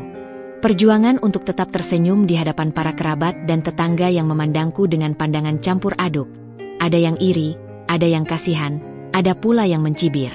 Perjuangan untuk mengisi hari-hariku yang hampa, yang terasa begitu panjang dan membosankan di rumah besar ini. Aku meraih ponselku, yang juga pemberian Pak Hardjo, sebuah ponsel pintar mahal yang tak pernah benar-benar kupahami fungsinya. Jemariku yang gemetar mengetik nomor ibu. Tidak, aku tidak akan mengatakan yang sebenarnya. Itu hanya akan menambah beban mereka, membuat pengorbananku sia-sia. Aku hanya ingin mendengar suara mereka, memastikan bahwa pengorbananku benar-benar berarti bagi kebahagiaan mereka. Assalamualaikum, enduk. Suara ibu menyahut dari seberang, terdengar ceria, nyaris tanpa beban. Bagaimana kabarmu? Kamu baik-baik saja, kan? Pak Hardjo baik kepadamu? Ada kurang apa-apa di sana? Waalaikumsalam, Bu. Aku baik-baik saja. Pak Hardjo sangat baik, tidak kurang satupun. Jawabku, memaksakan nada ceria yang palsu, menelan gumpalan kesedihan di tenggorokan. Bagaimana kabar Bapak, Risa, Bagas, Dewi? Apa mereka semua sehat? Ibu bercerita panjang lebar, dengan semangat yang luar biasa. Risa semakin giat belajar menjahit di sanggar, sudah mulai menerima pesanan kecil dari tetangga. Ia bahkan sudah punya buku sketsa desain sendiri. Bagas meraih nilai terbaik di sekolahnya, juara 1 di kelas, dan gurunya bilang ia punya bakat di bidang sains. Si kecil Dewi semakin pintar bernyanyi, sering tampil di acara sekolah, dan kini punya sepeda baru. Bapak juga tidak lagi murung, bahkan sering bercanda dan terlihat lebih muda. Suara ibu terdengar begitu bahagia, begitu lega, seolah beban bertahun-tahun telah terangkat dari pundaknya. Mendengar itu, ada sedikit rasa hangat yang menjalar di hatiku, secercah kepuasan. Mungkin inilah kebahagiaanku yang sekarang. Kebahagiaan yang didapat dari melihat orang-orang yang kucintai bisa tersenyum dan meraih impian mereka, hidup dalam kenyamanan. Namun, di saat yang sama, rasa pahit itu kembali, lebih kuat dari sebelumnya. Bahagia untuk mereka, tapi hancur untukku. Aku menutup telepon, kembali ke dalam keheningan kamar. Bayangan Andra, impian masa lalu yang kini hanya tinggal kenangan, dan kenyataan pahit yang harus kuhadapi setiap hari.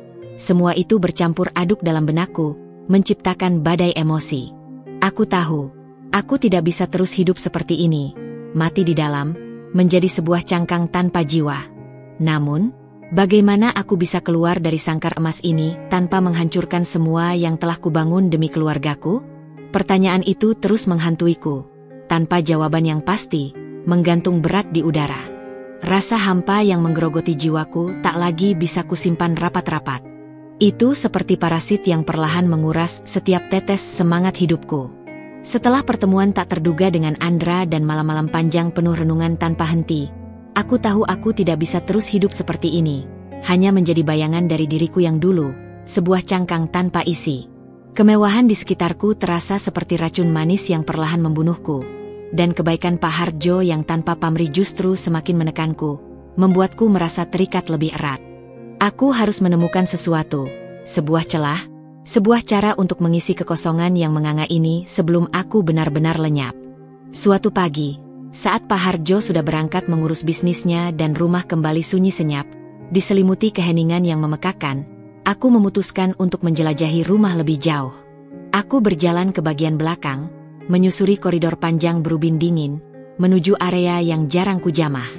Di sana, di balik sebuah pintu kayu tua yang terlihat usang, aku menemukan sebuah ruangan kecil yang terkunci rapat. Debu tebal menyelimuti gagang pintunya, menandakan sudah lama tidak tersentuh. Aku penasaran, sebuah rasa ingin tahu yang langka kini muncul dalam diriku. Saat Mbok Nah, asisten rumah tangga yang ramah itu, lewat dengan sapu di tangan, aku segera bertanya tentang ruangan misterius itu. "Oh, itu gudang lama, enduk," jawab Mbok Nah, sedikit terkejut melihatku tertarik pada ruangan itu. Dulu isinya barang-barang bekas yang sudah tak terpakai, tapi sudah lama sekali tidak dibuka. Pak Hardjo bilang kuncinya hilang entah kemana, atau mungkin terselip. Ia mengedikkan bahu tua. Ada sesuatu yang menarik perhatianku pada ruangan itu, sebuah intuisi samar. Mungkin di sana aku bisa menemukan sesuatu untuk menyibukkan diri, sesuatu yang bisa mengalihkan perhatianku dari pumpunan masalah dan kehampaan. Tanpa banyak pikir, dan dengan semangat yang tak biasa, aku meminta Mbok Nah mencarikan tukang kunci desa. Sore itu, setelah Pak Hardjo pulang dan dengan sedikit bualan, aku beralasan ingin merapikan gudang dan mungkin menemukan barang antik. Ia mengizinkan kunci itu dibuka. Aku melihat sedikit gurat aneh di wajahnya saat memberikan izin, seolah ia teringat sesuatu.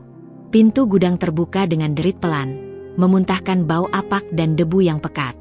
Ruangan itu pengap dan berdebu tebal, namun di salah satu sudutnya, tersembunyi di balik tumpukan kardus dan kain tua yang menjulang, aku menemukan sebuah mesin jahit tua. Kaki mesinnya terbuat dari besi tempa yang kokoh dengan ukiran klasik, dan badannya terbuat dari kayu yang sudah pudar warnanya. Ini bukan mesin jahit modern yang menggunakan listrik, melainkan sebuah mesin jahit klasik yang digerakkan dengan injakan pedal, yang dulu sering kulihat di rumah-rumah penjahit desa, termasuk di sanggar kecil tempat Risa belajar. Debu tebal menyelimutinya, membuat warnanya kusam, namun aku bisa merasakan aura kekuatan, keindahan, dan potensi dari alat itu. Bersama mesin jahit itu, ada pula beberapa gulungan kain percas sisa dengan warna-warna pudar, gunting jahit yang tampak tumpul, dan benang yang sudah kusam, semuanya seolah menunggu untuk dihidupkan kembali. Jantungku berdegup kencang, sebuah debaran yang berbeda dari rasa takut atau hampa yang biasa kurasakan. Ini dia. Ini adalah cahaya kecil di sudut gelap hidupku, sebuah harapan yang tak terduga. Impianku untuk menjadi penjahit, yang telah lama kukubur dalam-dalam di bawah tumpukan keputusasaan, kini seolah hidup kembali di hadapanku, bersinar redup namun nyata. Mungkin, melalui mesin jahit ini, aku bisa menemukan kembali sebagian dari diriku yang telah hilang, bagian dari jiwaku yang terasa mati. "Ini mesin jahit siapa, Mbok?" tanyaku penuh semangat. Tanganku gemetar saat mengusap permukaan mesin yang berdebu. Mataku berbinar untuk pertama kalinya dalam waktu yang lama. Mbok Nah tersenyum tipis, matanya memancarkan kesedihan sekaligus pengertian. "Oh, itu milik mendiang istri pertama Pak Harjo," enduk, katanya dengan suara pelan. "Namanya Bu Sarinah. Beliau dulunya sangat senang menjahit. Pandai sekali membuat kebaya dan baju-baju batik. Setelah beliau meninggal sekitar 5 tahun lalu, Pak Harjo menyimpannya di sini. Tidak ada yang berani menyentuh, karena itu barang kesayangan almarhumah." Mendiang istri pertama Pak Harjo. Nama itu jarang sekali disebut di rumah ini. Aku tahu Pak Harjo pernah menikah dan istrinya meninggal beberapa tahun lalu, tapi tak pernah sedalam ini aku memikirkan keberadaannya. Perasaan campur aduk meliputi diriku. Sebuah mesin jahit peninggalan orang lain, milik wanita yang posisinya kini kuisi. Ada sedikit rasa tidak nyaman, namun rasa penasaran dan harapan untuk menemukan tujuan baru lebih mendominasi. Ini bukan tentang menggantikan, tapi tentang menemukan diriku sendiri. Aku membersihkan mesin jahit itu dengan teliti dan penuh perhatian, menggosok setiap bagiannya hingga mengilap. Seolah setiap gerakan membersihkan debu adalah membersihkan jiwaku sendiri. Embok Nah membantuku mencari minyak pelumas, jarum cadangan, dan beberapa gulungan benang baru dari gudang lain. Butuh beberapa hari untuk membersihkan, melumasi, dan membuat mesin itu bisa berfungsi kembali dengan baik. Setiap kali jarumnya bergerak naik turun dengan irama menenangkan, setiap kali kain bergeser di bawahnya, aku merasakan sedikit percikan semangat yang telah lama padam, sebuah denyut kehidupan yang kembali. Aku mulai mencoba menjahit kembali.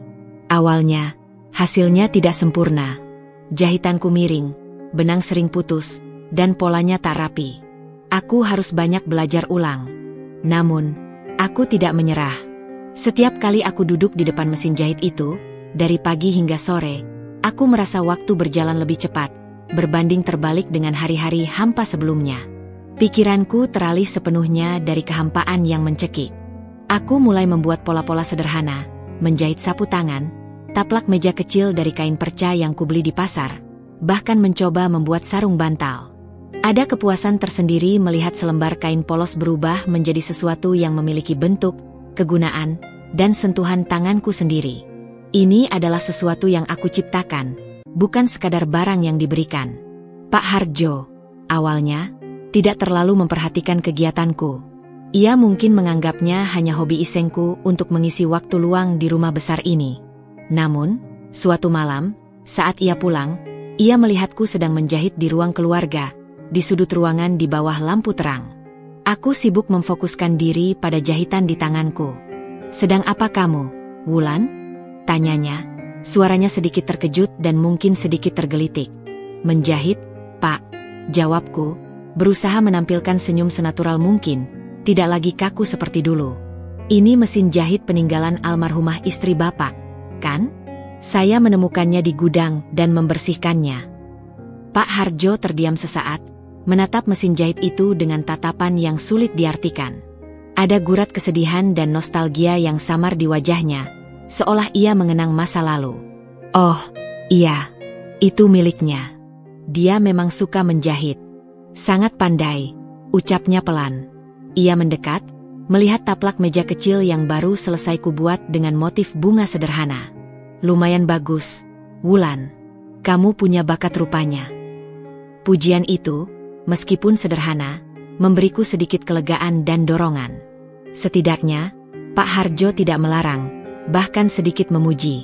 Bagiku, mesin jahit ini bukan sekadar alat, melainkan sebuah jembatan. Jembatan menuju diriku yang dulu, jembatan menuju harapan yang baru tumbuh, dan mungkin, jembatan menuju kebebasan yang sesungguhnya di tengah keterbatasan ini.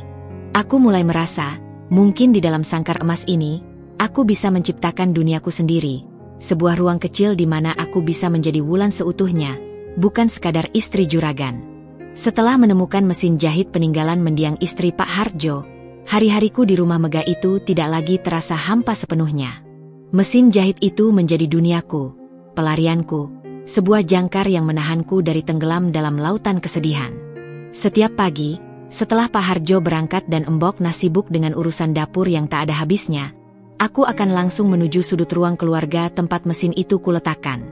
Aku mulai belajar otodidak, mencoba berbagai pola dari majalah-majalah lama yang kudapatkan di toko kelontong desa yang masih menyimpan barang-barang usang, atau bahkan dari kain-kain bekas yang kubongkar untuk melihat konstruksinya.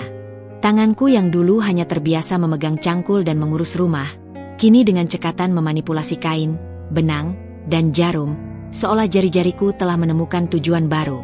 Aku mulai menjahit lebih dari sekadar taplak meja atau sarung bantal. Aku mencoba membuat tas belanja dari kain perca yang kubeli murah di pasar, lalu dompet-dompet kecil dengan motif unik, bahkan celemek dapur dengan bordiran sederhana. Hasilnya memang belum sempurna, jahitanku masih sering melenceng atau benangnya putus. Tapi ada kepuasan luar biasa setiap kali aku berhasil menciptakan sesuatu dari sehelai kain, sesuatu yang memiliki bentuk dan kegunaan. Embok Nah seringkali melihat hasil karyaku dengan kagum dan mata berbinar. Wah, enduk Wulan ini memang berbakat, pujinya suatu hari, membolak-balik dompet kain yang kubuat dengan detail. Jahitannya semakin rapi.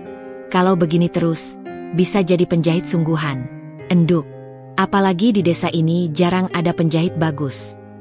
Pujian dari Embok Nah, yang tulus dan jujur, terasa lebih berarti daripada pujian-pujian formal Pak Hardjo. Kata-katanya menyemangatiku, memicu percikan keberanian dalam diriku. Aku mulai berani berpikir lebih jauh. Bagaimana jika aku bisa menjual hasil jahitanku? Ini bukan tentang uang, karena aku sudah memiliki segalanya dari Pak Hardjo. Uang yang melimpah itu justru terasa hambar. Ini tentang menemukan nilai diriku sendiri, tentang berkarya, tentang merasa hidup dan berguna di luar statusku sebagai istri juragan. Aku mulai mengamati pakaian yang dipakai orang-orang di desa, tren warna, dan model yang sedang digemari. Aku juga sering pergi ke pasar bersama Embok Nah, tentunya dengan izin dan diantar sopir Pak Hardjo, bukan hanya untuk membeli bahan masakan, tapi juga untuk melihat-lihat toko kain. Mataku mulai berbinar saat melihat warna-warna cerah, motif-motif kain yang menarik, dan tekstur yang berbeda. Diam-diam, aku mulai membeli beberapa meter kain dengan uang saku yang diberikan Pak Hardjo, menyimpannya rapi di kamar, menunggu untuk diubah menjadi sesuatu yang indah. Suatu sore, Bapak dan Ibu datang berkunjung bersama Risa, Bagas, dan Dewi. Raut wajah mereka tampak jauh lebih cerah dari sebelumnya, menunjukkan betapa nyamannya hidup mereka sekarang. Mereka tampak senang melihatku sehat dan betah di rumah Pak Hardjo. Ketika mereka melihat mesin jahit dan beberapa hasil karyaku yang kupajang di meja, mata mereka membulat tak percaya. "Ini buatanmu, Enduk?" tanya ibu tak percaya, memegang sebuah tas kain yang lumayan rapi, mengusapnya seolah takjub. "Wah, bagus sekali. Kamu belajar dari mana, Wulan? Sejak kapan kamu punya bakat seperti ini?" Aku menceritakan tentang mesin jahit yang kutemukan di gudang dan bagaimana aku belajar sendiri dari majalah dan mencoba-coba. Risa, dengan mata berbinar-binar penuh minat, langsung mendekat. "Wah, Mbak Wulan, keren sekali. Aku juga diajari menjahit di sanggar, tapi tidak serapi ini. Mbak mengajari cara buat pola tas ini dong." Melihat antusiasme mereka, terutama Risa yang kini bisa menyalurkan bakatnya, memberiku ide dan keberanian baru. "Risa, kalau kamu mau, nanti kita bisa belajar bersama di sini," kataku, senyumku mengembang lebih tulus. "Mungkin kita bisa buat baju sendiri, atau tas-tas yang bagus yang bisa kita pakai, atau bahkan jual." Risa langsung bersorak gembira, melompat-lompat kecil. Ia mulai berceloteh tentang model-model baju yang ingin ia buat, tentang bagaimana ia bisa membantuku menjahit jika aku membuka usaha. Melihat kegembiraan dan dukungan tulus dari keluargaku, sebuah keberanian baru muncul dalam diriku. Mereka tidak memandangku lagi sebagai gadis yang dikorbankan, tapi sebagai Wulan yang punya bakat.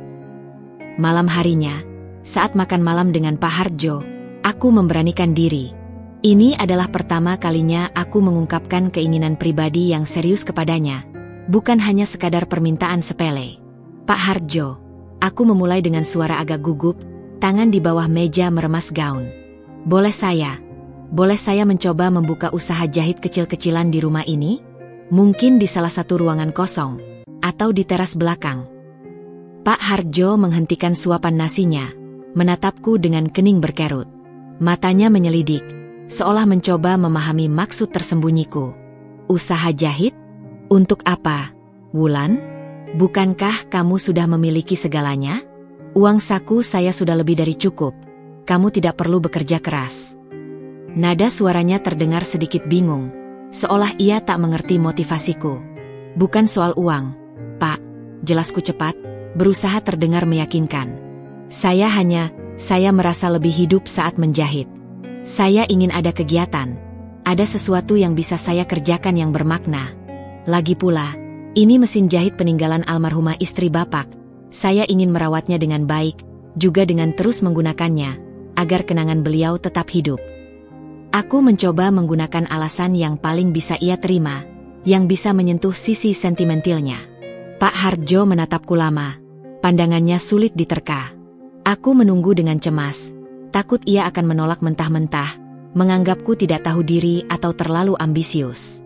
Namun, setelah beberapa saat yang terasa seperti keabadian, ia menghela napas panjang, sebuah tanda menyerah. Baiklah, Wulan. Kalau itu membuatmu senang dan mengisi waktumu. Tapi jangan sampai mengganggu kesehatanmu. Ya, jangan sampai kelelahan. Kalau butuh kain atau peralatan, minta saja pada Pak Danu, sopir kami. Dia akan mengurusnya. Sebuah senyum lega tersungging di bibirku. Senyum yang kali ini terasa lebih tulus dari yang pernah kutunjukkan padanya. Aku tidak menyangka ia akan mengizinkan. Mungkin ia berpikir ini hanya hobi biasa, atau cara agar aku tidak bosan dan tidak terlalu banyak memikirkan keadaanku. Tapi bagiku, ini adalah langkah awal yang sangat besar. Langkah pertama untuk merebut kembali sebagian dari diriku. Langkah untuk membangun sebuah mimpi baru di dalam sangkar emas ini, sepotong demi sepotong. Aku mulai membayangkan sebuah butik kecil, sederhana namun rapi, mungkin di salah satu ruangan kosong di rumah ini, atau bahkan hanya di pojok teras yang bisa diatur sedemikian rupa. Aku akan menjahit baju-baju cantik, tas-tas unik, atau mungkin kerajinan tangan lainnya. Aku akan menjadi Wulan, seorang penjahit, seorang kreator, bukan hanya istri juragan yang hidup dalam kemewahan hampa. Benang-benang yang dulu hanya untuk menyambung kain, kini terasa seperti benang harapan yang mulai merajut masa depanku sendiri. Sebuah masa depan yang mungkin akan berbeda dari yang kubayangkan. Izin dari Pak Hardjo menjadi angin segar yang aku butuhkan. Seolah gembok tak kasat mata di hatiku terbuka sedikit. Aku tak membuang waktu. Dengan bantuan Embok Nah, aku mulai menata salah satu ruangan kosong di rumah bagian depan, yang sebenarnya adalah ruang tamu kedua, menjadi tempat kerjaku. Perabot-perabot yang tidak terpakai digeser, dan mesin jahit tua milik almarhumah istri Pak Hardjo menjadi pusatnya. Aku membersihkan ruangan itu setiap hari, menatanya dengan rapi, menambahkan sentuhan-sentuhan sederhana seperti pot bunga kecil di ambang jendela. Mulanya, aku hanya menjahit untuk diriku sendiri. Mencoba berbagai model pakaian sederhana yang kudapatkan dari majalah mode bekas. Dari membuat atasan, rok, hingga mencoba pola gaun yang lebih rumit. Setiap jahitan adalah pelajaran. Aku belajar dari setiap kesalahan, membongkar ulang jahitan yang tak rapi, lalu menjahitnya lagi sampai sempurna. Jariku seringkali tertusuk jarum, tapi rasa sakit itu tak sebanding dengan kepuasan yang kurasakan saat melihat karyaku selesai. Kabar tentang hobiku ini menyebar dari mulut ke mulut. Tetangga yang dulunya mencibir, kini mulai penasaran. Beberapa ibu-ibu desa mulai datang berkunjung, sekadar melihat-lihat atau mengobrol. Mereka melihat hasil jahitanku, dan kekaguman mulai terlihat di mata mereka. Wah, Wulan, ini buatanmu semua? Tanya Bu Kasih, tetangga depan rumah, suatu sore. Bagus sekali. Jahitannya rapi, modelnya juga cantik. Aku punya kebaya lama. Apa bisa kamu permak agar jadi lebih modern? Itu adalah pesanan pertamaku. Hatiku berdebar senang, campur gugup. Aku menerima permak kebaya Bu Kasih dengan semangat. Aku mengerjakannya dengan sangat hati-hati, berusaha memberikan hasil terbaik. Setelah kebaya itu selesai, Bu Kasih sangat puas. Ia bahkan memberitahu teman-temannya yang lain. Sejak saat itu, pesanan mulai berdatangan, perlahan tapi pasti. Mulai dari permak pakaian, menjahitkan seragam sekolah anak-anak desa, hingga membuatkan daster atau baju sehari-hari dengan motif-motif yang kudapatkan dari toko kain di kota. Aku tidak mematok harga tinggi. Bagiku, bukan uang yang utama, melainkan proses dan kepercayaan orang-orang. Aku bahkan menamakan usaha kecilku ini, Butik Wulan. Meskipun tempatnya hanya sebuah ruangan kecil di rumah Pak Harjo. Pak Harjo sesekali melihatku sibuk menjahit. Ia akan tersenyum tipis dan bertanya, "Bagaimana usahamu, Wulan?" "Ramai." Aku akan menjawab dengan senyum tulus, menceritakan pesanan-pesanan kecil yang kudapat. Ia tampak senang melihatku memiliki kegiatan. Bahkan, sesekali ia akan meminta Pak Danu untuk mencarikan kain-kain berkualitas dari kota untukku, atau membelikanku benang-benang aneka warna. "Istriku dulu juga suka sekali menghabiskan waktu dengan benang dan kain," katanya suatu kali, menatapku dengan sorot mata yang jauh, seolah melihat mendiang istrinya dalam diriku. Dia pasti senang melihat mesin jahitnya digunakan lagi. Perkataan Pak Harjo itu sedikit mengusik, mengingatkanku bahwa aku sedang berada di posisi orang lain. Namun, aku berusaha tak terlalu memikirkannya. Bagiku, mesin jahit ini adalah jembatan, bukan pengingat. Melalui jahitan, aku bisa berbicara. Aku bisa mengungkapkan perasaanku melalui pilihan warna, motif, dan model yang kutuangkan dalam setiap karya. Adik-adikku juga sering datang menemaniku. Risa menjadi asisten pribadiku yang paling bersemangat. Dia membantu memilihkan kain, memotong benang, bahkan belajar membuat pola dasar. Bagas sering membantuku membawa pesanan ke tetangga dekat, dan Dewi sering duduk di sampingku sambil menggambar model-model pakaian impiannya. Kehadiran mereka, senyum dan tawa mereka, mengisi kekosongan yang ada. Aku merasa seperti ibu kedua bagi mereka, yang bisa membantu mewujudkan impian sederhana mereka. Meskipun butik Wulan masih kecil, hanya berupa ruangan sederhana di sudut rumah megah, ia mulai berkembang. Aku tak lagi merasa hampa. Ada tujuan baru yang mengisi hari-hariku, sebuah karya yang kubangun dengan tanganku sendiri.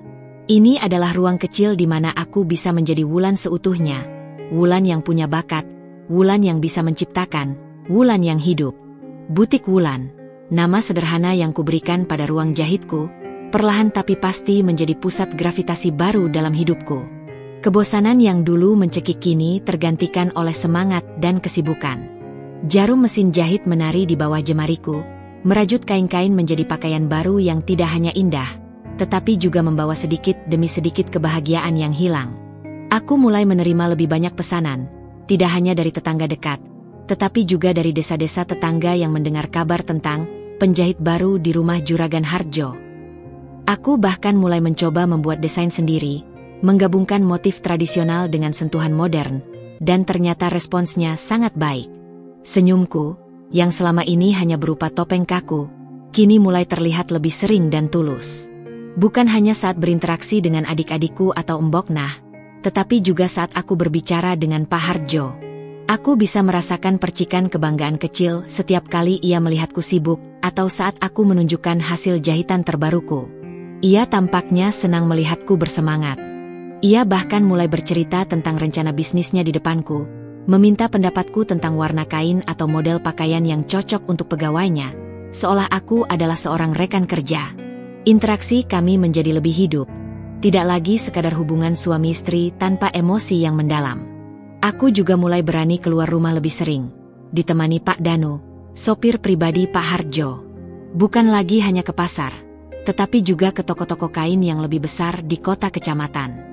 Aku belajar memilih jenis kain, memahami kualitas benang, dan mencari inspirasi dari pajangan di etalase toko. Setiap perjalanan itu adalah petualangan kecil, sebuah napas kebebasan yang kurindukan. Aku bahkan mulai memikirkan untuk merekrut Risa, adikku, untuk membantuku jika butik Wulan semakin ramai. "Mbak, nanti kalau sudah banyak uang dari jahit, kita bisa beli mesin jahit listrik yang besar itu ya?" kata Risa suatu sore, matanya berbinar melihatku menjahit. "Pasti lebih cepat." Mendengar itu, aku tersenyum. Impian kecil adik-adikku mulai terwujud, dan aku adalah bagian dari itu. Mereka bisa sekolah, punya buku baru, dan kini Risa juga punya impian yang sama denganku. Aku merasa tujuanku di sini semakin jelas. Pengorbananku membuahkan hasil, bukan hanya secara materi, tetapi juga memberiku kesempatan untuk berkarya. Namun, di balik semua kemajuan ini, sebuah bayangan kekhawatiran perlahan mulai muncul. Pak Harjo, meskipun senang melihatku bersemangat, terkadang melontarkan komentar yang membuatku sedikit gelisah. "Wulan, kamu jangan terlalu lelah. Ya," katanya suatu malam saat makan malam. "Tubuhmu ini aset berharga. Jangan sampai sakit karena terlalu sibuk menjahit." Awalnya kukira itu hanya perhatian biasa. Namun, seiring waktu, komentar seperti itu semakin sering terdengar. "Kamu sudah punya segalanya, Wulan. Seharusnya kamu lebih banyak istirahat, menikmati hidup, bukan malah sibuk bekerja seperti ini." Atau saat aku sibuk mengerjakan pesanan hingga larut malam, ia akan menghampiri dan duduk di sampingku, menatapku dengan tatapan yang sulit ku mengerti. "Apa kamu tidak bahagia, Wulan? Apa aku kurang memberimu sesuatu?" Aku selalu menjawab dengan senyum dan kata-kata meyakinkan. "Tidak, Pak Harjo. Saya hanya senang menjahit. Ini hobi saya." Namun, di dalam hatiku, aku tahu ada yang lain. Aku menyadari Pak Harjo mungkin mulai merasa sedikit terusik dengan kemandirian dan kesibukanku. Ia terbiasa menjadi satu-satunya pusat perhatian dalam hidup istrinya, dan mungkin merasa ia kini harus berbagi perhatianku dengan butik Wulan. Ada semacam keinginan untuk memiliki kendali penuh atas diriku, meskipun ia mencoba menyembunyikannya dengan perhatian dan kemewahan. Ketakutan samar itu mulai merayap. Apakah kebahagiaan yang baru kurasakan ini akan terancam? Apakah ia akan membatasi kegiatanku jika ia merasa aku sudah terlalu lepas? Aku menyukai kemandirian dan tujuan baru ini. Aku tidak ingin kembali ke kehampaan yang dulu. Pertanyaan itu mulai menggerogoti pikiranku lagi, bercampur dengan kelegaan dan kebahagiaan yang baru kutemukan. Aku tahu, aku harus lebih berhati-hati. Butik Wulan adalah cahaya bagiku, dan aku tidak akan membiarkan cahaya itu padam begitu saja. Senyum di wajahku memang semakin tulus, seiring dengan semakin berkembangnya butik Wulan. Ruangan kecil itu kini tak pernah sepi. Selain pesanan dari tetangga, kini beberapa pemilik toko kain di kota kecamatan mulai melirik hasil karyaku. Mereka menawarkan diri untuk menjual tas atau dompet batik buatanku di toko mereka, tentu dengan sistem bagi hasil.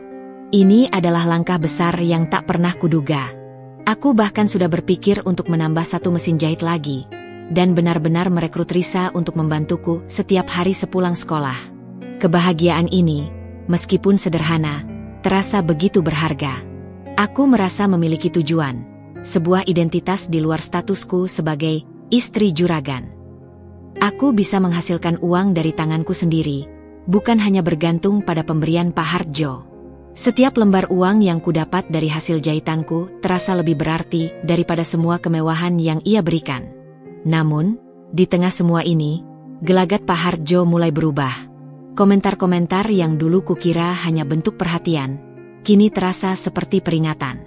Ia tidak lagi sekadar bertanya, "Bagaimana usahamu, Wulan?" Ramai, melainkan mulai menambahkan kalimat seperti, "Jangan terlalu memaksakan diri. Kamu tidak perlu bekerja keras seperti itu. Ingat, kamu itu istri juragan, bukan buruh jahit." Suatu sore, aku sedang sibuk menjahit pesanan gaun pesta sederhana untuk seorang guru SD di desa. Sudah hampir pukul 4 sore, dan aku belum beristirahat. Pak Harjo pulang lebih awal dari biasanya. Ia masuk ke ruang butikku, wajahnya terlihat masam. "Wulan, kamu belum berhenti juga?" tanyanya. Suaranya lebih berat dari biasanya. "Sudah berapa jam kamu duduk di sini? Nanti pinggangmu sakit." "Sebentar lagi selesai, Pak," jawabku, berusaha tersenyum. "Ini pesanan penting, besok pagi harus diambil." Ia berdiri di sampingku, menatap tajam ke arah mesin jahit. "Penting? Apakah ada yang lebih penting dari kesehatan dan istirahatmu?" Ia lalu menatapku, matanya memancarkan sesuatu yang belum pernah kulihat sebelumnya. Bukan marah, melainkan semacam kekesalan yang terselubung. "Aku sudah memberikanmu segalanya, Wulan. Rumah ini, uang, apapun yang kamu mau. Mengapa kamu masih harus sibuk menjahit seperti ini? Apa kamu tidak betah di rumah?" Kata-katanya menusuk. Aku tahu maksudnya bukan menuduh, tapi ia seperti tersinggung dengan kesibukanku. Seolah kegiatanku ini adalah cerminan dari ketidakbahagiaku bersamanya. "Bukan begitu, Pak," kataku pelan, mencoba menahan emosi. "Saya hanya senang melakukannya. Ini hobi saya. Saya tidak ingin hanya diam saja di rumah. Hobi? Hobi bisa jadi hiburan, bukan pekerjaan yang menyita waktumu sampai lupa istirahat. Balasnya, nada suaranya sedikit meninggi. Kamu punya banyak pelayan di rumah ini. Biarkan mereka yang mengurus semuanya. Kamu hanya perlu bersantai. Malam itu, saat makan malam, suasana terasa dingin. Pak Hardjo tidak banyak bicara. Aku tahu ia sedang tidak senang. Kekhawatiran yang samar itu kini menjadi lebih nyata. Ia memang memberiku kebebasan. Tapi sepertinya kebebasan itu ada batasnya. Batas di mana aku tidak boleh terlalu mandiri, tidak boleh terlalu asyik dengan duniaku sendiri. Beberapa hari kemudian, pembatasan mulai terasa. Pak Hardjo meminta Pak Danu untuk lebih sering mengawalku saat pergi ke pasar atau toko kain. Ia juga sering, kebetulan, pulang di jam-jam aku sedang sibuk menjahit, lalu akan duduk di dekatku, mengamati setiap gerak-gerikku.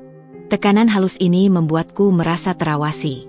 Ruang butikku yang tadinya terasa seperti surga pribadi, kini terasa seperti ruang kelas di mana aku diawasi seorang guru. Aku tahu, Pak Hardjo tidak ingin aku meninggalkannya, atau mungkin, ia tidak ingin aku merasa terlalu mandiri sehingga ia tidak lagi menjadi pusat duniaku. Ada kecemburuan yang terselubung di balik perhatian dan kekhawatirannya. Kecemburuan yang bukan dari cinta, melainkan dari kepemilikan. Ia telah membeliku, dan ia ingin aku tetap menjadi miliknya sepenuhnya. Senyumku perlahan kembali sedikit memudar. Cahaya yang sempat menyinari hatiku, kini terasa seperti lampu yang mulai redup. Aku takut, sangat takut, bahwa sangkar emas ini, betapapun luasnya, kini mulai mengencangkan jeruji-jerujinya. Kecemasan yang mulai menyelimuti hatiku bukan tanpa alasan. Perubahan sikap Pak Hardjo semakin kentara. Ia tidak lagi hanya melontarkan komentar halus, kini ia mulai mengambil tindakan. Awalnya, ia sering, kebetulan, pulang saat aku sibuk menjahit, kemudian duduk di dekatku, mengamatiku dalam diam. Lama-kelamaan, frekuensi kehadirannya semakin sering. Bahkan tak jarang ia akan meminta Pak Danu untuk mengantar dan menjemputnya lebih awal dari biasanya, hanya untuk memastikan aku tidak terlalu lama di butik Wulan. "Wulan, kamu terlalu kurus sekarang," katanya suatu sore, saat aku sedang mengukur kain. "Sepertinya kamu kurang istirahat. Jangan menjahit terus." Nada suaranya bukan lagi perhatian, melainkan perintah yang terselubung. Aku mencoba menjelaskan, "Saya tidak merasa lelah, Pak. Justru ini membuat saya bersemangat." "Semangat yang berlebihan itu tidak baik," potongnya dingin. "Seorang istri juragan tidak seharusnya terlalu sibat bekerja seperti ini. Apa kata orang kalau melihat istrinya menjahit terus-menerus? Seolah aku tidak bisa mencukupi kebutuhanmu." Perkataan itu membuatku terdiam. Harga dirinya sebagai juragan kini menjadi batasan bagiku. Ia tidak ingin aku dianggap sebagai wanita yang masih bekerja, apalagi menjahit. Baginya, itu adalah status yang rendah. Akhirnya, batasan itu datang. Suatu pagi, setelah sarapan, Pak Hardjo menatapku serius. "Wulan," katanya, "aku sudah memutuskan. Kamu harus mengurangi jam menjahitmu." Jantungku mencelos. "Mengurangi, Pak? Tapi kenapa?" "Aku melihatmu terlalu lelah," jawabnya, nadanya datar namun tegas. "Dan aku ingin kamu punya lebih banyak waktu untuk mengurus rumah, atau mungkin pergi bersamaku. Kita bisa berlibur ke kota besar, membeli perhiasan atau baju-baju baru. Bukankah itu yang seharusnya dilakukan istri juragan?" Ia tidak mengatakan berhenti, tetapi mengurangi jam menjahit. Aku tahu, itu adalah bentuk larangan yang lebih halus. Ruang lingkup kebebasanku semakin dipersempit. Aku mencoba berargumen, menjelaskan bahwa menjahit adalah kebahagiaanku. Namun, ia hanya menatapku dengan sorot mata yang tak terbantahkan. "Aku sudah memutuskan. Minggu depan, kita akan pergi ke Jakarta. Kamu harus menyiapkan dirimu." Aku terpaksa setuju. Pesanan-pesanan yang sudah ada kuusahakan selesai secepat mungkin. Kepada para pelanggan, aku terpaksa mengatakan bahwa aku akan istirahat sebentar karena ada urusan keluarga. Risa, adikku, yang tadinya bersemangat membantuku, kini terlihat murung. Ia tahu ada yang tidak beres. Perjalanan ke Jakarta adalah pelarian yang dipaksakan.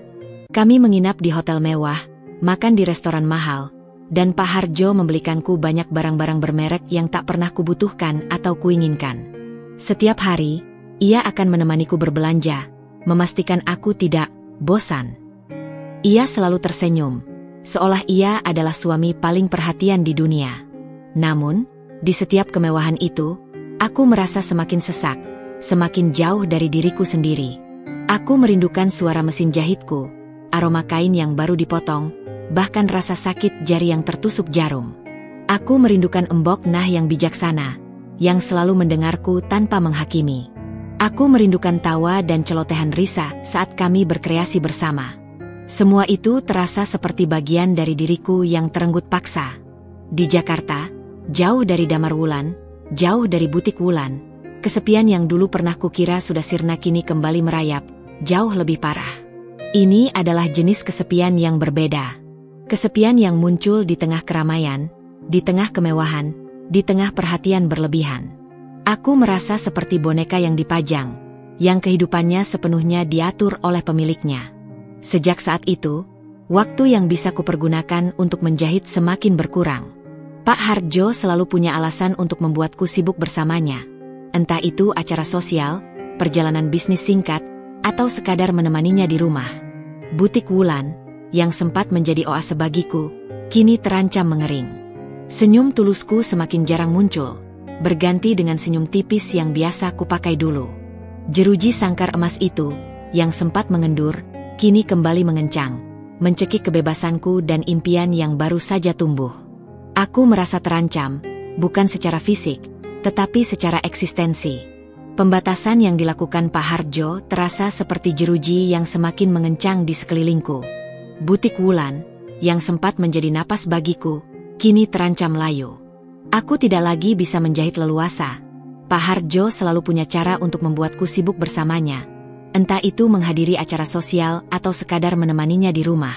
Senyumku kembali menjadi topeng, menyembunyikan kehampaan yang tak lagi bisa kutoleransi. Aku merasa tercekik, jauh di dalam sangkar emas yang gemerlap ini.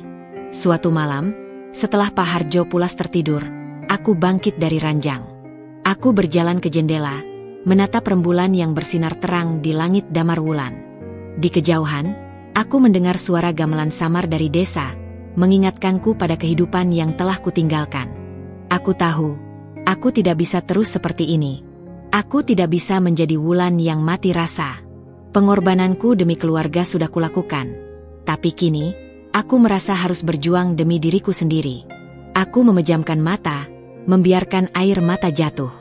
Di tengah keputusasaan itu, sebuah bisikan muncul dari relung hatiku. Aku harus bebas. Bukan berarti aku akan lari dari Pak Harjo saat itu juga, tetapi aku harus mencari cara. Aku akan terus menjahit, diam-diam jika perlu. Aku akan mencari celah. Aku akan menyimpan setiap ide, setiap desain, setiap kain sisa yang kudapat. Aku akan mencari jalan keluar, entah bagaimana caranya. Meskipun gelap, aku bisa merasakan ada secercah harapan kecil yang mulai berkedip di dalam diriku. Andra mungkin telah melupakanku, impian lamaku mungkin telah hancur, tetapi aku bisa menciptakan impian baru. Impian untuk menjadi Wulan seutuhnya, wanita yang mandiri dan berdaya, bukan sekadar istri yang terkurung dalam sangkar emas. Perjalanan ini mungkin panjang dan penuh rintangan, tapi aku tidak akan menyerah. Aku akan berjuang.